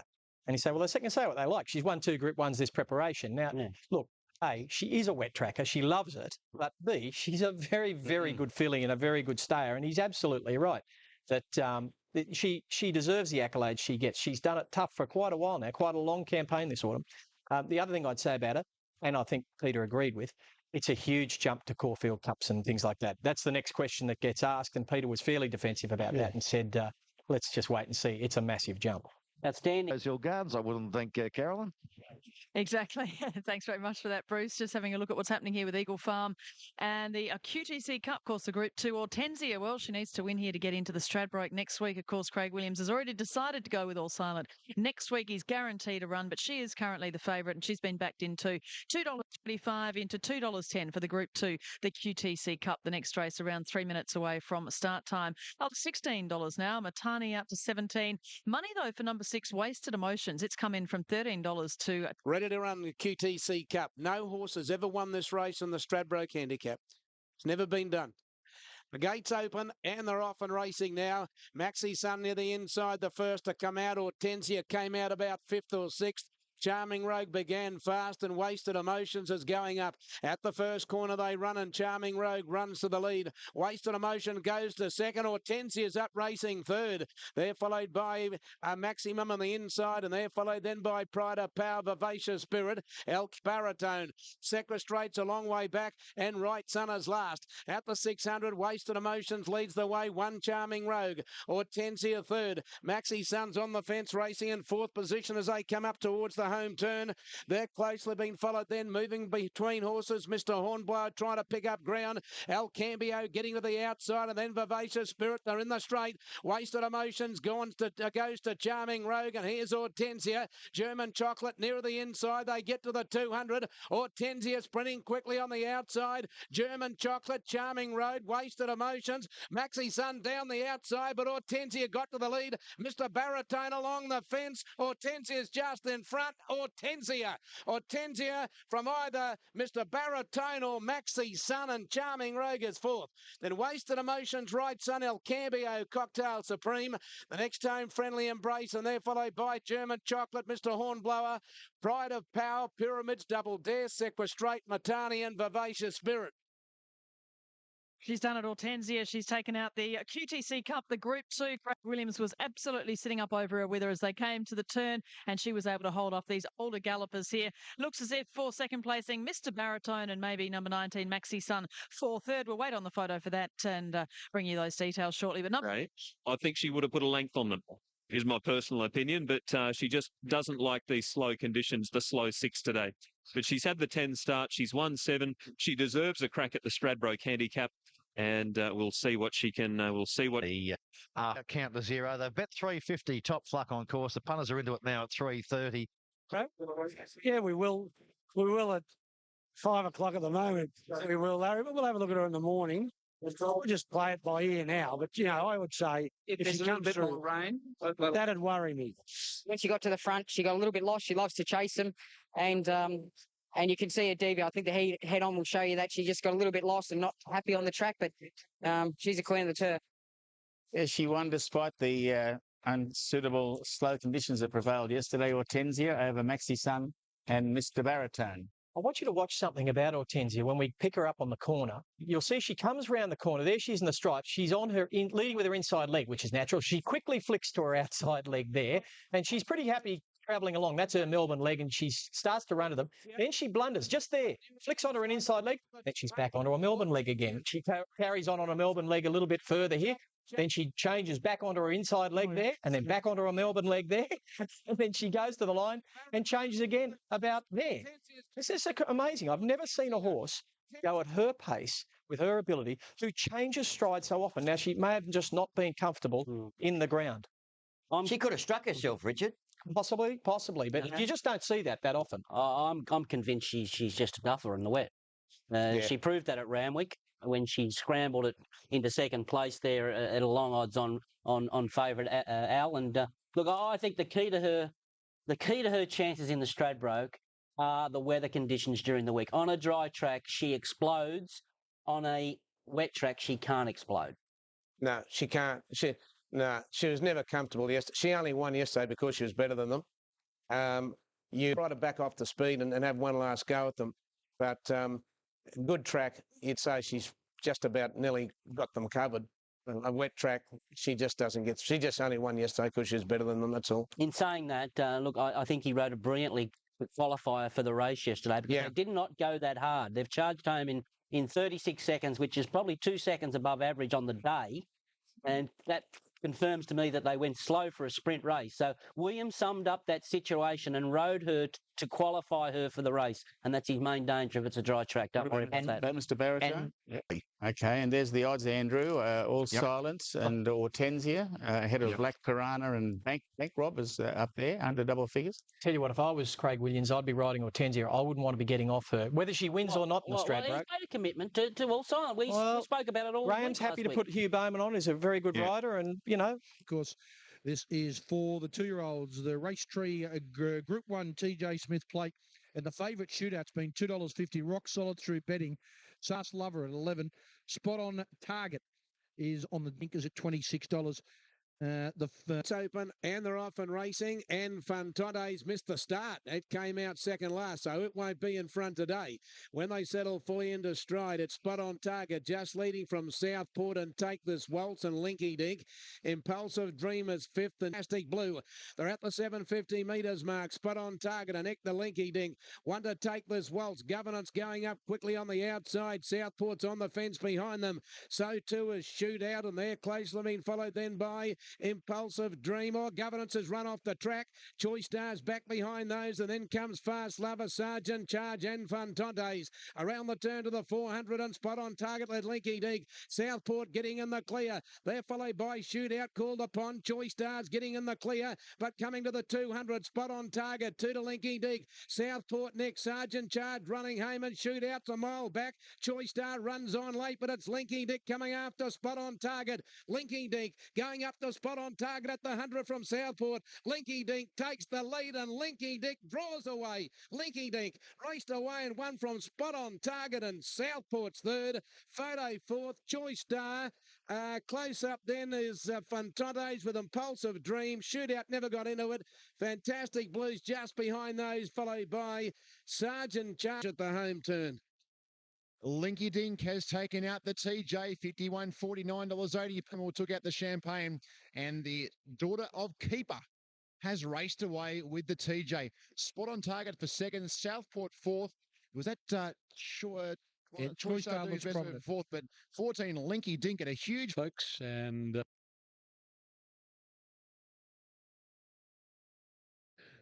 the horses are moving in nicely. And that fat neck, Jason Coyle, the trainer. Peter Rabble, spot on target second and Southport third, Al. I don't know what to make of the race. It was a farce. I just don't know what to It make was of a it. farce. It wasn't. It was a barrier trial. It's competitive. It wasn't competitive. They had their chance. What do you mean they all had their He chance? just went forward on it, sat outside the leader. They The went first slow. three had their chance. The first three had the chance. The rest of them, they might as well have been home in a barrier trial because they were just sitting back there. The first three had just jogged, trotting, quickened it up from the 600, and that was it. And the back market had no hope. Look at them, they're 325 to 1 chances. And Well, let me tell you, that filly, because I know a little bit about that filly, she's been crying out for 1,600 metres, and it's the first time she's been able to get herself into the race because they didn't go too hard early. Well, you know, from the half mile, anything, she was there to be attacked, so was the leader. That's what I said, no one made a move. It was a farcically run race. It all went wrong at the start when Fontantes missed the kick. Maybe. Now, when you had a look at the race, Fontantes was the natural pacemaker. I reckon they've all had a look and thought, well, it'll lead, we'll camp somewhere. She's missed the kick. Next minute. Well, if the $1 million feature in Brisbane, Black Piranha is a rock-solid favourite for the Stradbroke, with the bookies betting it 128. They've had a week and a half to bet on this, and they're still got 128%. They're kidding. It is a disgrace, President. Dead set is a shocker. Dan Lee's at $11, Swick's at $50, Sniper's Bull at $14, $4 solid about the favourite here, Black Piranha, $4.10. That's Question at $15. Second page here, Mr. Baritone, defending champ at $7. Something Anything at $16. Rightfully Yours, $13. And Hortensia around the $7 mark. Hard to... From Sporting Bet have already told us that the money, as soon as the prices went up, has been for this favourite, Black Piranha. So it'll be the Sporting Bet market mover, Black Piranha. He ran second, of course, in the Cathay Pacific George Ryder. He ran second in the Emirates Doncaster. He ran second in the Doomben 10,000. Could he come out and win this afternoon? Number 5, Black Piranha, 4 into 3. There's not much of him, Black Piranha, but what there is all quality. Marasco to come in, he'll have to carry top weight. There's not many do that and win. Absolute Glam, Dan Lee, Sniper's Bullet, the winner of a couple of years ago. Well, they're filing into the gates. Singing the Stradbroke, and Absolute Glam was slow to move at the start, went back towards the tail of the field. Court Command won the start and went straight to the lead. Jungle Rulers going quickly to second, and Bank Robber third. Rightful Yours will settle down fourth, followed by Vocalic, and then comes Mr. Baritone, Solo Flyer, Sniper's Bullet, and Something Anything going up deep to the first corner. They're followed then by Rule Discretion. Further back is Mr. Slick, and then comes Marasco. Black Piranha's back about midfield on the inside. Shade worse from Barlini, hard to catch. 2.5 then to Absolute Glam, drifting a long way back on the field. So is Dan Lee. There's Hortensia. She's third last, and about 4 to Empire's Choice and Swick. Court Command of the 700 metres marker, half to Bank Robber. Jungle Rulers on the rail. 3 lengths away, Something Anything. Mr. Baritone's on the fence, and they're followed by Sniper's Bullet. Vocalic is next, then Marasco, Rightfully Yours. Further back on the field came Absolute Glam. Black Piranha's trying to thread the needle as they turn for home. Into the straight, and Jungle Ruler led past the 402 to Court Command. They're followed by Mr. Baritone getting in the clear. Marasco, Absolute Glam, and Black Piranha is staying to come down the outside. Jungle Ruler led at the 200 from Court Command. Here comes Black Piranha. Dan Lee's finishing well too, and Hortensia late. Black Piranha's raced up and grabbed the lead, and Black Piranha, the Group 1's his today. Black Piranha, he beat Dan Lee and Hortensia in the Stradbroke. It's a photo fourth between Mr. Baritone or Absolute Glam. Then came Court Command. Behind those became Empire's Choice, Jungle Ruler, Barlini, Mr. Slick. Then came further back, Rule Discretion, hard to catch, Vocalic, Solo Flyer, Swick, Rightfully Yours. A long way back, Something Anything, followed by Bank Robber, and Sniper's Bullet has pulled up last of all, and Black Piranha gets his Group 1. And don't let me hear anybody say that someone was unlucky. He ran second in the George Ryder, second in the Doncaster, second in the 10,000. And he's got his Group 1 today. He's won the Amy Stradbroke handicap, and what a fitting reward for a gutsy little horse. He's not very big. He gave them a start. He came from off the speed, and he gave them a beating. Dan Lee, great run for second. Hortensia, the same for third. To Baritone, 410, 210, 390, 270. The Cronulla for Rose Hill at $24. The Exacta 45.40. The Trifecta 295. And Black Piranha, Group 1's his today. Black Piranha, he beat Dan Lee and Hortensia in the Stradbroke.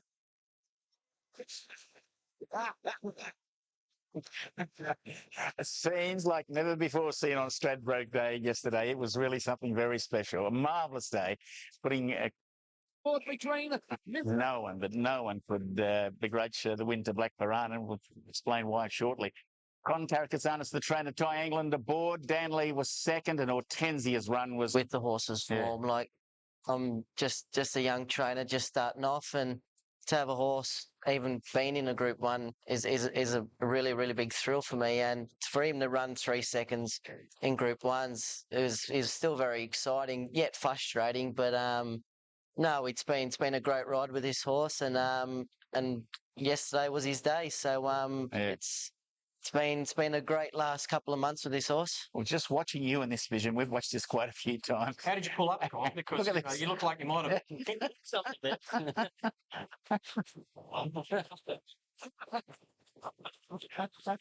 It's scenes, though. It's outstanding. Sure. It's that's your first Group 1 success. So there must have been a sense of relief for you as well. It was. Actually, just pulling up after the line, Corey Brown goes, "How do you feel?" And I just said, "Relieved." Yeah. So, yesterday. Where did you start your run? Where did you start your run? I was pretty much, it got really tight during the run, probably from the 1,000, and I was pretty much off the bit from there. Yeah. But I was able to get on Marasco's back and sort of got a clear run, and he didn't really let down until about the furlong out. So, but yeah, it was good. And when he hit the front? He sort of stargazed a little bit, and I got a bit worried, but about 50 out again, he sort of kicked and held on. Connections have been pretty solid with you, haven't they? Yeah, it's great, you know.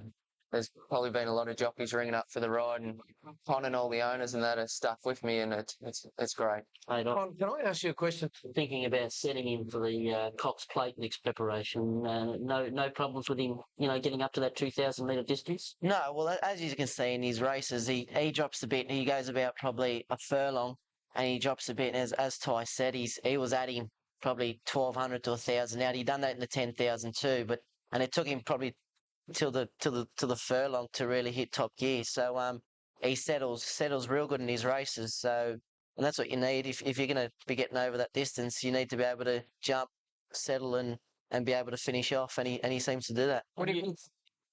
That it's a bog, and even yesterday it was a different type of heavy. Yesterday it was a more sticky, gluey type of track, and he chat about some of the beaten brigade, if we may. Starting off with perhaps Dan Lee. Dan Lee, you'd say he'd run to his best form. He's an honest horse who hit the line nicely. I think it a bit firmer. Yeah, look, he's got a bit made it interesting. Yeah, I think a bit firmer. Hortensia wins. She could be the star of the whole carnival. This Hortensia, she's back in the black cap here on the. Well, they all come through the same sort of path here, first, second, and third. I thought it was a clever ride too, because that was the path to take on Hortensia when you got back there. Trying to go via the Cape was going to be suicidal. So trying to pick ways through, and there's always going to be enough room, and there was. It just wasn't good enough on the day. And absolute, was great, Absolute Glam ran the same race in the Stradbray that she ran just about last year before she won the Winter Stakes. Yeah. And it come 2 weeks' time, Group 1 Winter Stakes, Absolute Glam's got it written all over it again. As you would say, Duff, it's got a flashing light. It's got the flashing light. Well, the key to that could be Hortensia. Tony Noonan's told me this morning there is a chance that she could run in a fortnight. They'll make a decision tomorrow. I think most of us... The horses that just don't get their just desserts. But that race yesterday... He deserved it. Yeah. And it's not often in racing it works out in the fairy tale. But it did yesterday. Yeah. And everyone felt the same way. Yep. And you all felt the same way? Green Galloper shocking, $5.50 into $4.80 about shocking. Let's have a look at them on across the board here. Rockdale's at 11. Larry's Never Late $8.50. Bid 50. Super Cool's at the $41. Court Ruler at $9. 10 shocking 5 at the $5.50 back into $4.80. Then we get down to Awesome Planets, a $17 chance, and the filly nothing like $6. And here's the market order for Eagle Farm. But best back there was shocking in the Derby. Be a great rise to fame off a Bendigo maiden to the Queensland Derby in one preparation. Yeah, I call him up. Good on you, Terry. Yeah, the Derby's coming up. $500,000. Group 1 over the 1.5 miles. And Rich, there's a market mover here. Shocking. Good money for Mark Kavanagh. Shocking. $5.50 into $4.80. He's been the best backed. Let's go from the top and then we'll hit up there to AT. Rock. The gate's open and they're off and racing now. And near the inside, Burley Oz, one of the first to go. Eyes on it began quickly, and so too did Larry's Never Late. Marcus Maximus to the inside, not far away, and Bit Spotters going forward with Awesome Planet, Czar Magic and Rockdale. And have a look at them go to the line the first time. Larry's Never Late, tackled by Rockdale as they go to the turn out of the straight, and Czar Magic and Awesome Planet, they're just driving through in the middle. Eyes on it is next on the inside from the Grow Gar and Bit Spotter, and Old Jocks out deep, and so too is Resume.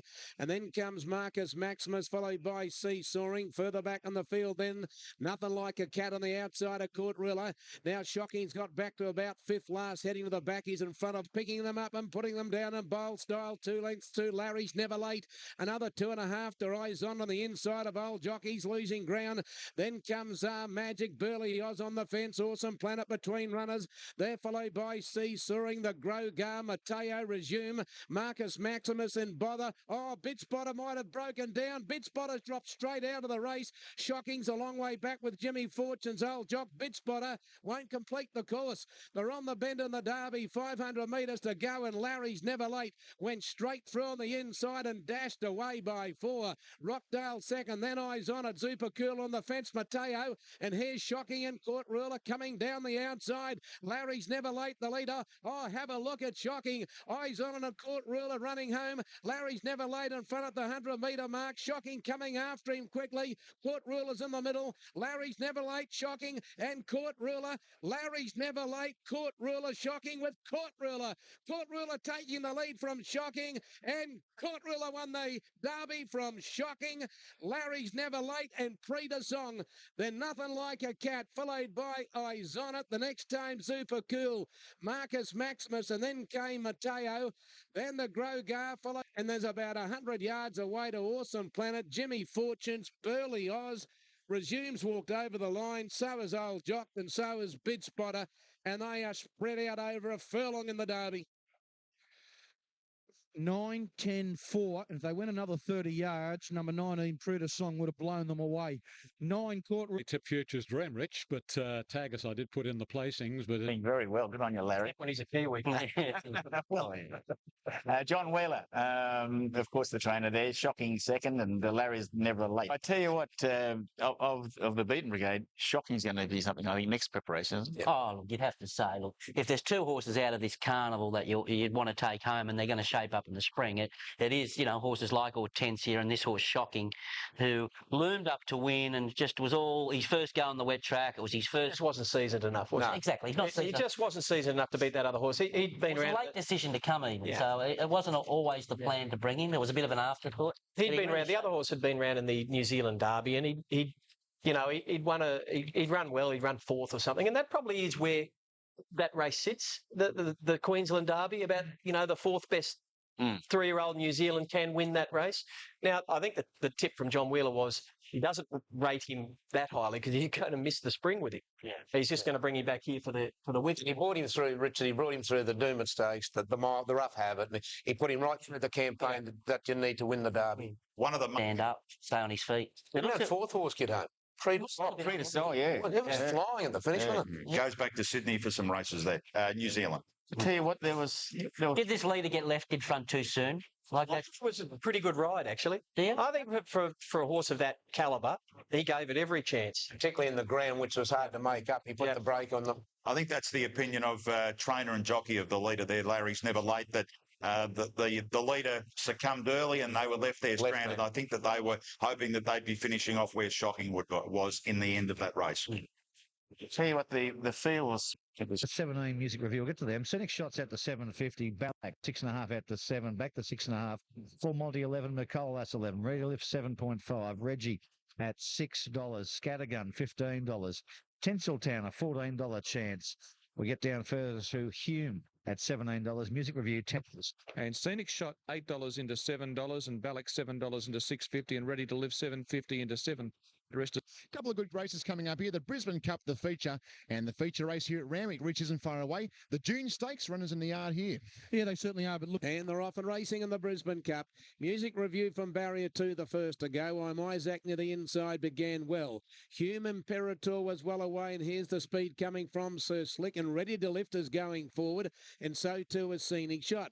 When they get to the line the first time, and Sir Slick rushes to the lead, out by 2 to Imperator. Ready to Lift third on Isaac, fourth on the rail. Scenic Shot's gone to next on the outside of Music Review, and Balak's just behind those. A couple to Hume, a long way back then to Scattergun on the inside of Patushki, and back at the tail of the field came Reggie on the inside of Stand Tall. They're by the 800 metres in the Brisbane Cup. Sir Slick by 2.5. Ready to Lift has now gone to second position, and Scenic Shot, he's gone to third, followed by Imperator, and here's Balak going forward on the outside.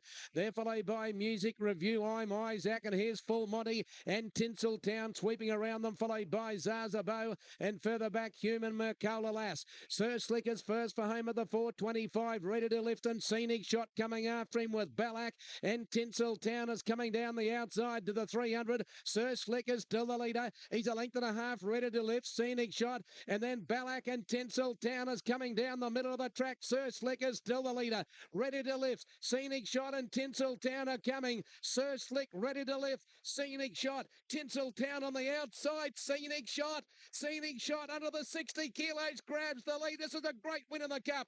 Scenic Shot from either Ready to Lift or Tinseltown in front of Balak.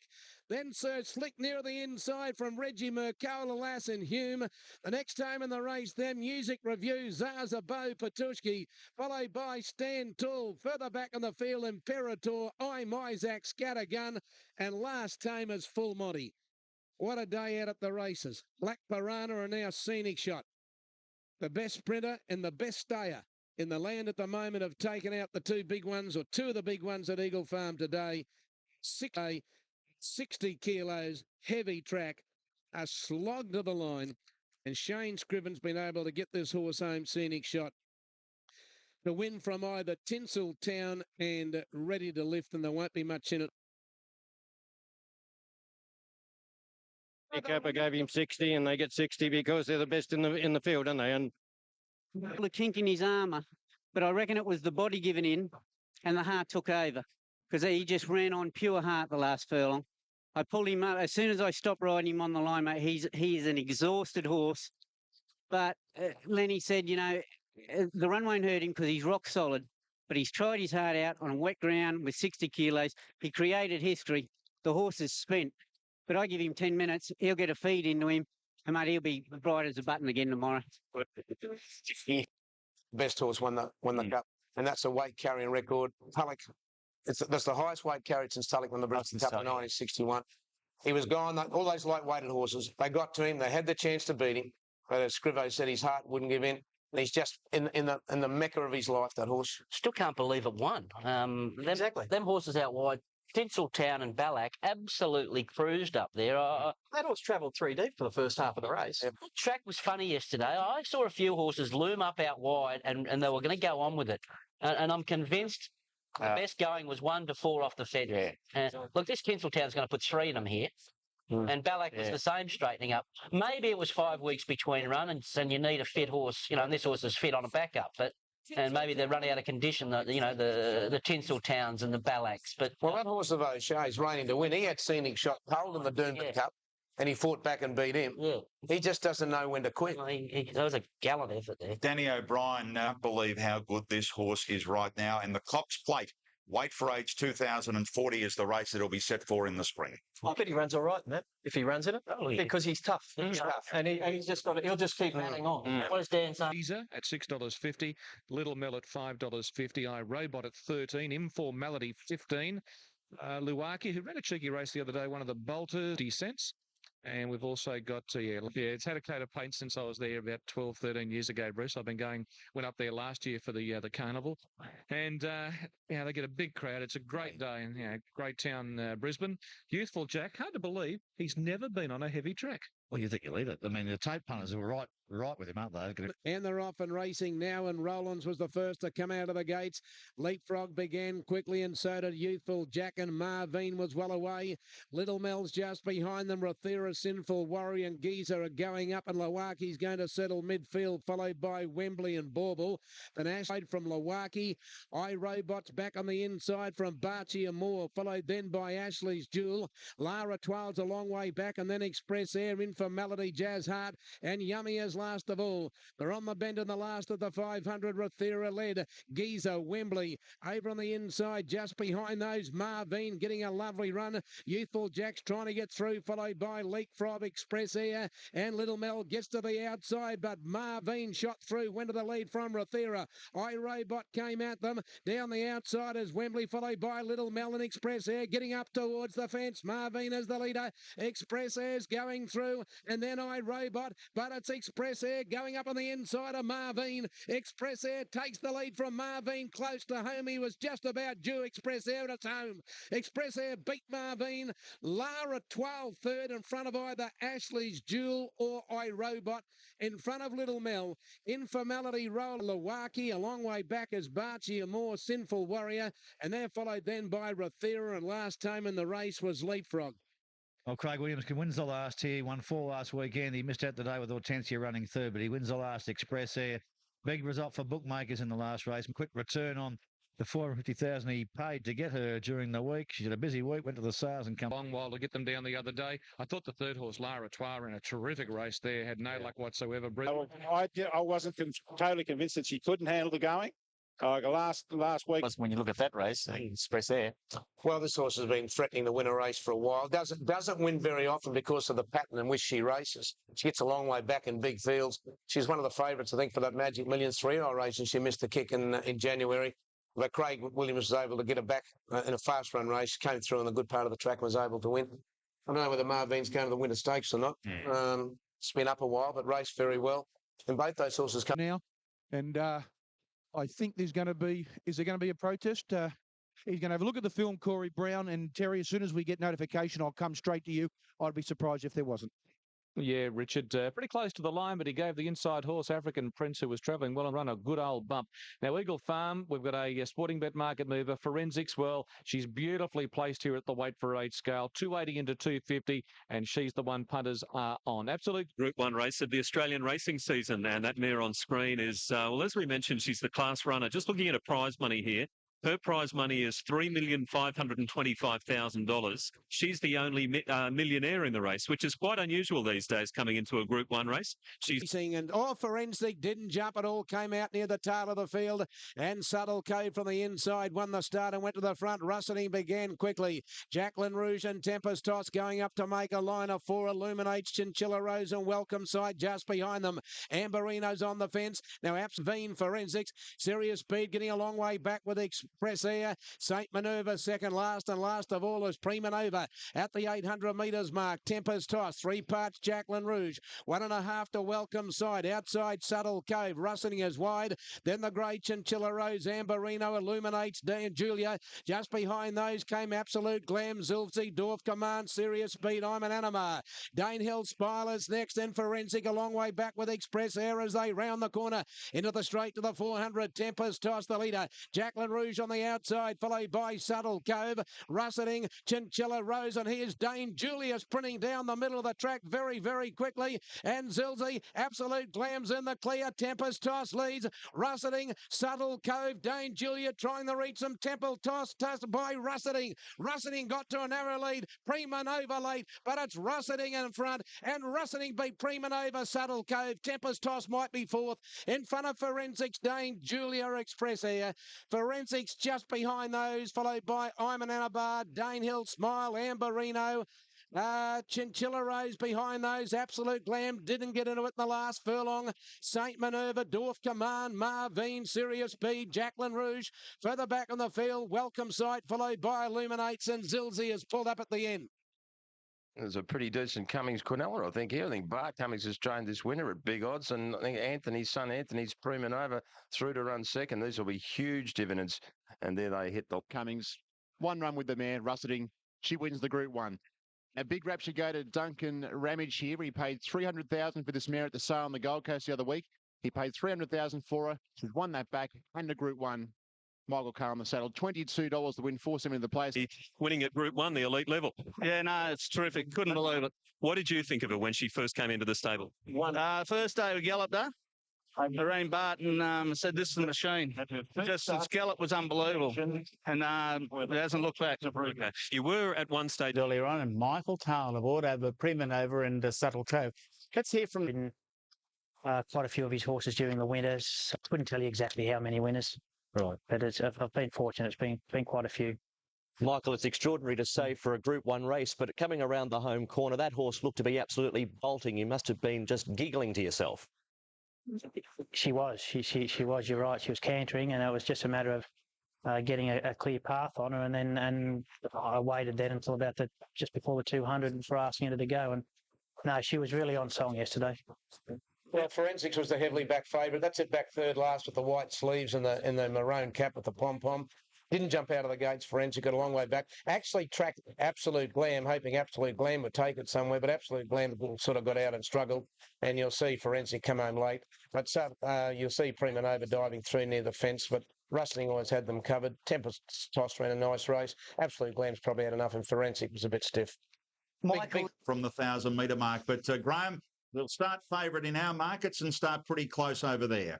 Yes, well, Andrew, that Ascot Carnival underway, and you'll see it all on Sky this week. And of course, Scenic Blast is the ruling favourite at $3.50. That's for the King Stand. He's looking pretty. He's starting to look like a bet in the race. Actually, everything's all positive coming out of there. He's a more Popper as a 3-year-old who's won 4 from 5, so must be respected after resuming for a win. And then you've got Fleeting Spirit, the 4-year-old who's only lightly raced as well, and the 7-year-old Borderless. JJ the Jet Plane. This is a horse trained by Mike de Kock.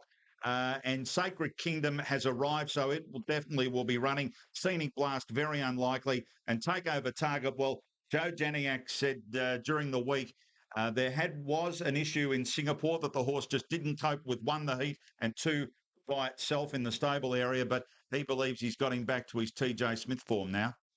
Group 1 status once again in recent years, the King Stand Stakes. Time to be standing and counted. And the Aussies are trying to take our loot here. Scenic Blast, 11-4 from stall 15. Stall 15, though, for Scenic Blast. Will it be the winning draw? Well, first of all, he's no Choisir in appearance, Matt, but then again, which sprinter is? Choisir was built like a bull, wasn't he? But he's a very relaxed individual, this, and you can understand why. And they came in a pretty good line, ho, a little bit slow to get going. Fast out for South Africa, Mythical Flight. Amour Proper is showing speed, and down the centre is Borderless Scott. Equiano in the headgear, the white jacket, away to the left, Revo World. The leaders are chased by Tax Free, and then Dandy Man away to the left in the royal blue of Godolphin.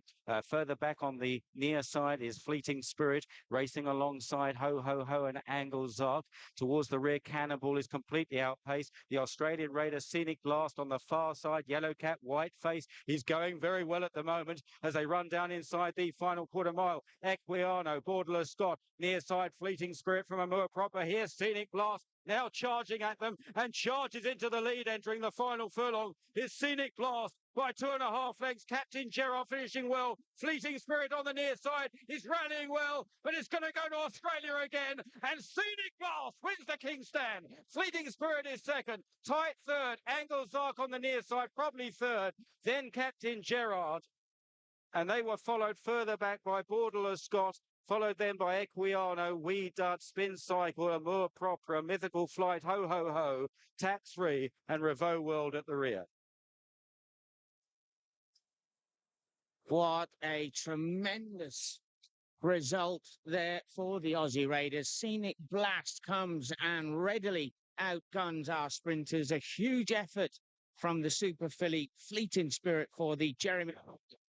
Oh, that was terrific. It was like an exercise canter for him, Mac. World class. What a World performance that was. class. Wins the second leg of the a second leg of the World Global Challenge. Absolutely brilliantly taken out. It did get out well on the far side, didn't it? That Scenic Blast. You saw that Steve Arnold was happy where it was, and he tucked it in behind the others. The question was whether the group on the near side were going to be way in front. But you can see the white face on the far side of Scenic Blast always had it in hand. Didn't it? Now, if you see a sprint normally and the horse is this far back, you're worried. Yeah. But you knew what Scenic Blast could produce. Yeah. And the jockey's so confident on it. We have to remember that Fleeting Spirit will be coming up the stand side, running a tremendous race on the right of the picture, Fleeting Spirit. But look on the left here. Look at this acceleration. This is going against the fastest horses on the planet, you could argue here. And look at it. Absolutely sweeps by them. You could say Steve Arnold came too early. If Fleeting Spirit had got to it, you'd said he came to look at this. Strides 3 or 4 lengths clear. Out of the pack comes Fleeting Spirit to attack it, but can't get to Scenic Blast. The Australians have made an absolute package of betting shots in Earl's Court. They will be absolutely broke, and they're putting him in now at 5. Before people like you had even ever heard of the horse. But the question I said was, if they want to get him beat, there's only one way to do it. And they didn't follow those tactics. The only way they could get him beat was to come up the stands rail, and they didn't. They had to try and leave him marooned in the centre of the track, and they didn't. They ran down the centre of the track. You really got to listen, Big Mac. Otherwise, you make a buffoon of yourself. Something you not usually do. 11-4 favourite Scenic Blast. Well done to everyone who's kept the faith with the Aussies. And he didn't hit the front too early. He didn't do anything wrong. He was just too good for them. And when you're travelling that well, you've got to go. He waited and waited. I mean, unlike Ahmet at GB in the first race on Gladiatoris, who's on the favourite in the Queen Anne and wants to go out and lead by 6, just get a few videos of Stephen Arnold and watch him ride Mr. at GB. What's his name? Ahmet at GB, former camel rider. I can't believe you haven't heard of him, Graham. Oh, well, I have now. Graham, we shouldn't have been surprised at all by that win. It was a brilliant win, but he's performed as a Group 1 back in the Melbourne Festival of Racing this year. He's a proven horse. This trainer, Dan Morton, he's brought horses over. Stephen Arnold's one of the best. It was just an A1 performance. I spoke with Dan Morton last night. The horses come through this win in great fashion. They've rolled him along, just steady work the last couple of mornings over at Newmarket, and he can't wait for July 10, the July Cup now. You talk about jockeys going under the radar. I think that was Scenic Blast, not at all, but what your Matt came here. Lander waiting in the wings. So the man who wears the crown, Yates, kicks for one final thrust up the Ascot Straight. In the Gold Cup, he found 4 lengths. Pat Kai and Geordie Land are yet to play their hands, but Yates got first run. Can he cling on and make history? He leads by 4 lengths from Pat Kai, then Sagara. Back in 4th place is Geordie Land. Yates leads by 3, entering the final furlong. Pat Kai in 2nd, Eastern Anthem out wide. It's Yates trying to hold on and make history from Pat Kai. 150 yards to go, and Yates is not for catching. All class, one of the greatest stayers of all time, one of the greatest trading performances of all time. 4 Gold Cups for Yates. In 2nd place with Pat Kai. Geordie Land 3rd this year. Sagara was 4th. Eastern Anthem behind these. We have a horse like Maccabi Diva taking out 3 Melbourne Cups in a row. You can't compare what Maccabi Diva did doing that, but it was not too far from it. 4 Ascot Gold Cups. It's a mighty performance. Oh, for sure. There's no doubt he's been performances, and some are comparing Yates with Maccabi, Gregory. Oh, fair game, Graham. Yes. Wouldn't get within a furlong of the Great Neck. It's not what you said off air. No, that's exactly what I said off air. Was it? Oh, yeah. I think you must a bit more descriptive. I was a bit more descriptive, of course. Something about blowing wind up somewhere, but Maccabi Diva would have won 5 Ascot Gold Cups had she so wanted. Yeah, anyhow. I mean, have a look at this for a stunning performance, Rads. This was just so impressive, Yates. On to old things, Andrew. It's just. I think he's beaten the same horses the last 4 years, hasn't he? Too dangerous. Let him go, Andrew. I spoke to Kilmore overnight. Suggestions are that the Goodwood Cup is well and truly on the agenda at this stage in August. Nothing is set in concrete. There is a chance he could go to stud and be a jumps sire over in that part of the world, but The interesting thing. 5-2 favourite for the 2009 Golden Jubilee Stakes. Group 1, of course, JJ, the jet plane, 5-2. Sacred Kingdom out of the Far East, 7-2. The Greek jumps out well, lesson in humility likewise.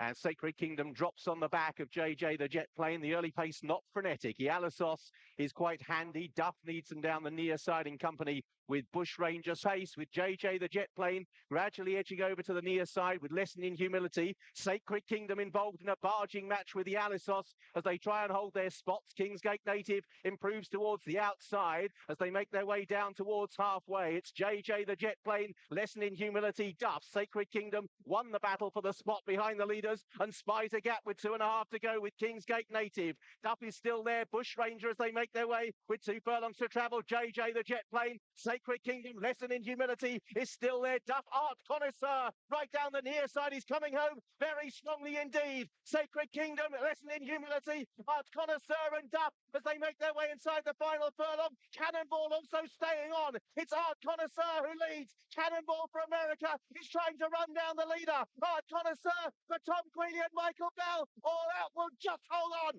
and win the Golden Jubilee. Art Connoisseur beat Cannonball. Big run, lesson in humility was third. Tied for fourth, JJ the jet plane, Sacred Kingdom and Strike the Deal. Behind these on the outside, Regal Parade, King's Apostle never got in it with Diabolical. It's a very big prize, but that's how big many thought the gap was between the best international sprinters and the homegrown talent. Not the case. Art Connoisseur Win since last year's Coventry Stakes. Art Connoisseur could well be aimed at the July Cup, which is looking like one of the races of the season. He might clash with Scenic Blast, Takeover Target and Paco Boy. The target was scratched from the Jubilee. I spoke with Joe Janiak last night. The horse was treated for an elevated temperature. He believes that it's nothing serious, that they're still aiming for the July Cup. Nothing too strenuous, though, at this point on the training track. Right? Group 1. The other horse to do it was Dark Czar, who was trained in the 90s, but he only won once in a Group 1 company. Well, this Dali July Cup has got an exactly 50% record for favourites. In the last 102 runnings, 51 favourites have won it. So a pretty good record for the Jollies. It was a much easier race to win, though, many, many years ago. A Scenic Blast put in here very short, 13-8 favourite, put in Scenic Blast with 9-2 against Paco Boy and 7-1 JJ the jet plane and 10-1 bar those. Takeover Target at 10, 12 Fleeting Spirit and 12-1 against Maine. Come on and run in the July Cup have all been beaten. It sends 9-2 bar. That brings in Paco Boy. Really good support for JJ the jet plane. 6-1 from 9-1 this morning and 15-2 on the course. Very weak name and a pony 25-1 ancient regime female. Scenic Blast into a 6-4 and shorter, even closer to 11-8. Big next. Takeover Target. Mr. Frankham, John, you put up African Rose. You'd be loving to get on her price. She's around. Well, they jump away for the Group 1 Dali July Cup. Where's the pace coming from? Scenic Blast was fast out. Takeover Target, his compatriot, probably the leader down the centre, with on the near side Main Aim, then Fleeting Spirit, King's Apostle behind these. Equiano is handy. It's not a mad rush through the first quarter mile. JJ the jet plane is further back. Scenic Blast is taken back through the field. On the near side in the all blue, Ancien Regime alongside African Rose, and then towards the rear, Prime Defender, Art Connoisseur, Intrepid Jack, Scenic Blast, second last, and last of all is Paco Boy. Main Aim allowed to stride on now, leads the way fractionally to Takeover Target.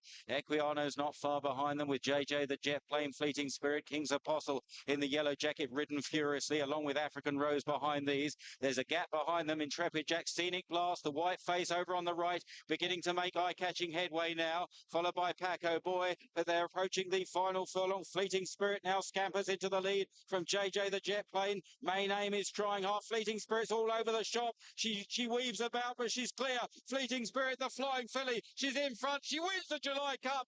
She charted a wayward course. Main Aim was just second from JJ the jet plane. Then Paco Boy running on strongly, followed by King's Apostle. Back in the field then Prime Defender, Takeover Target. Back then to Art Connoisseur, Scenic Blast, Intrepid Jack, and they were just about the last to finish. Equiano out the back as well. Well, Fleeting Spirit, she was looking around in front. She's weaved about. She certainly didn't do Main Aim too many favours there, but it hasn't altered the result. And this very fast filly, who was second to Scenic Blast at Royal Ascot, has gone one better on an important day here. And she's won it well in the hands of Tom Queally. The play. jet plane. And there is a steward's inquiry, which is no surprise at all. At Homebush Stadium. The brilliant career of weekend hustler could be over. The champion sprinter still hasn't recovered from the injury that ruined his autumn campaign. The 5-year-old has not raced since he pulled up lame after the Australia Stakes at Moonee Valley in February. A recent operation on the injured leg, failing to cure the problem. We flushed it and we've given him corticosteroids post-operatively. It hasn't responded so far. The 7-time Group 1 winner is rated just a 60% chance of returning to the track. And Saturday... The Melbourne Cup has suffered its first casualty. Bauer, the overseas raider, who almost stole it last year. The Luca Kamani-trained stallion broke down at track work in England this morning with a tendon injury, and that'll keep him out of action for around 15 months. Part owned by Simon O'Donnell, Bauer was pipped on the line in last year's Cup by Bart Cummings Viewed. Very disappointing feat, but that's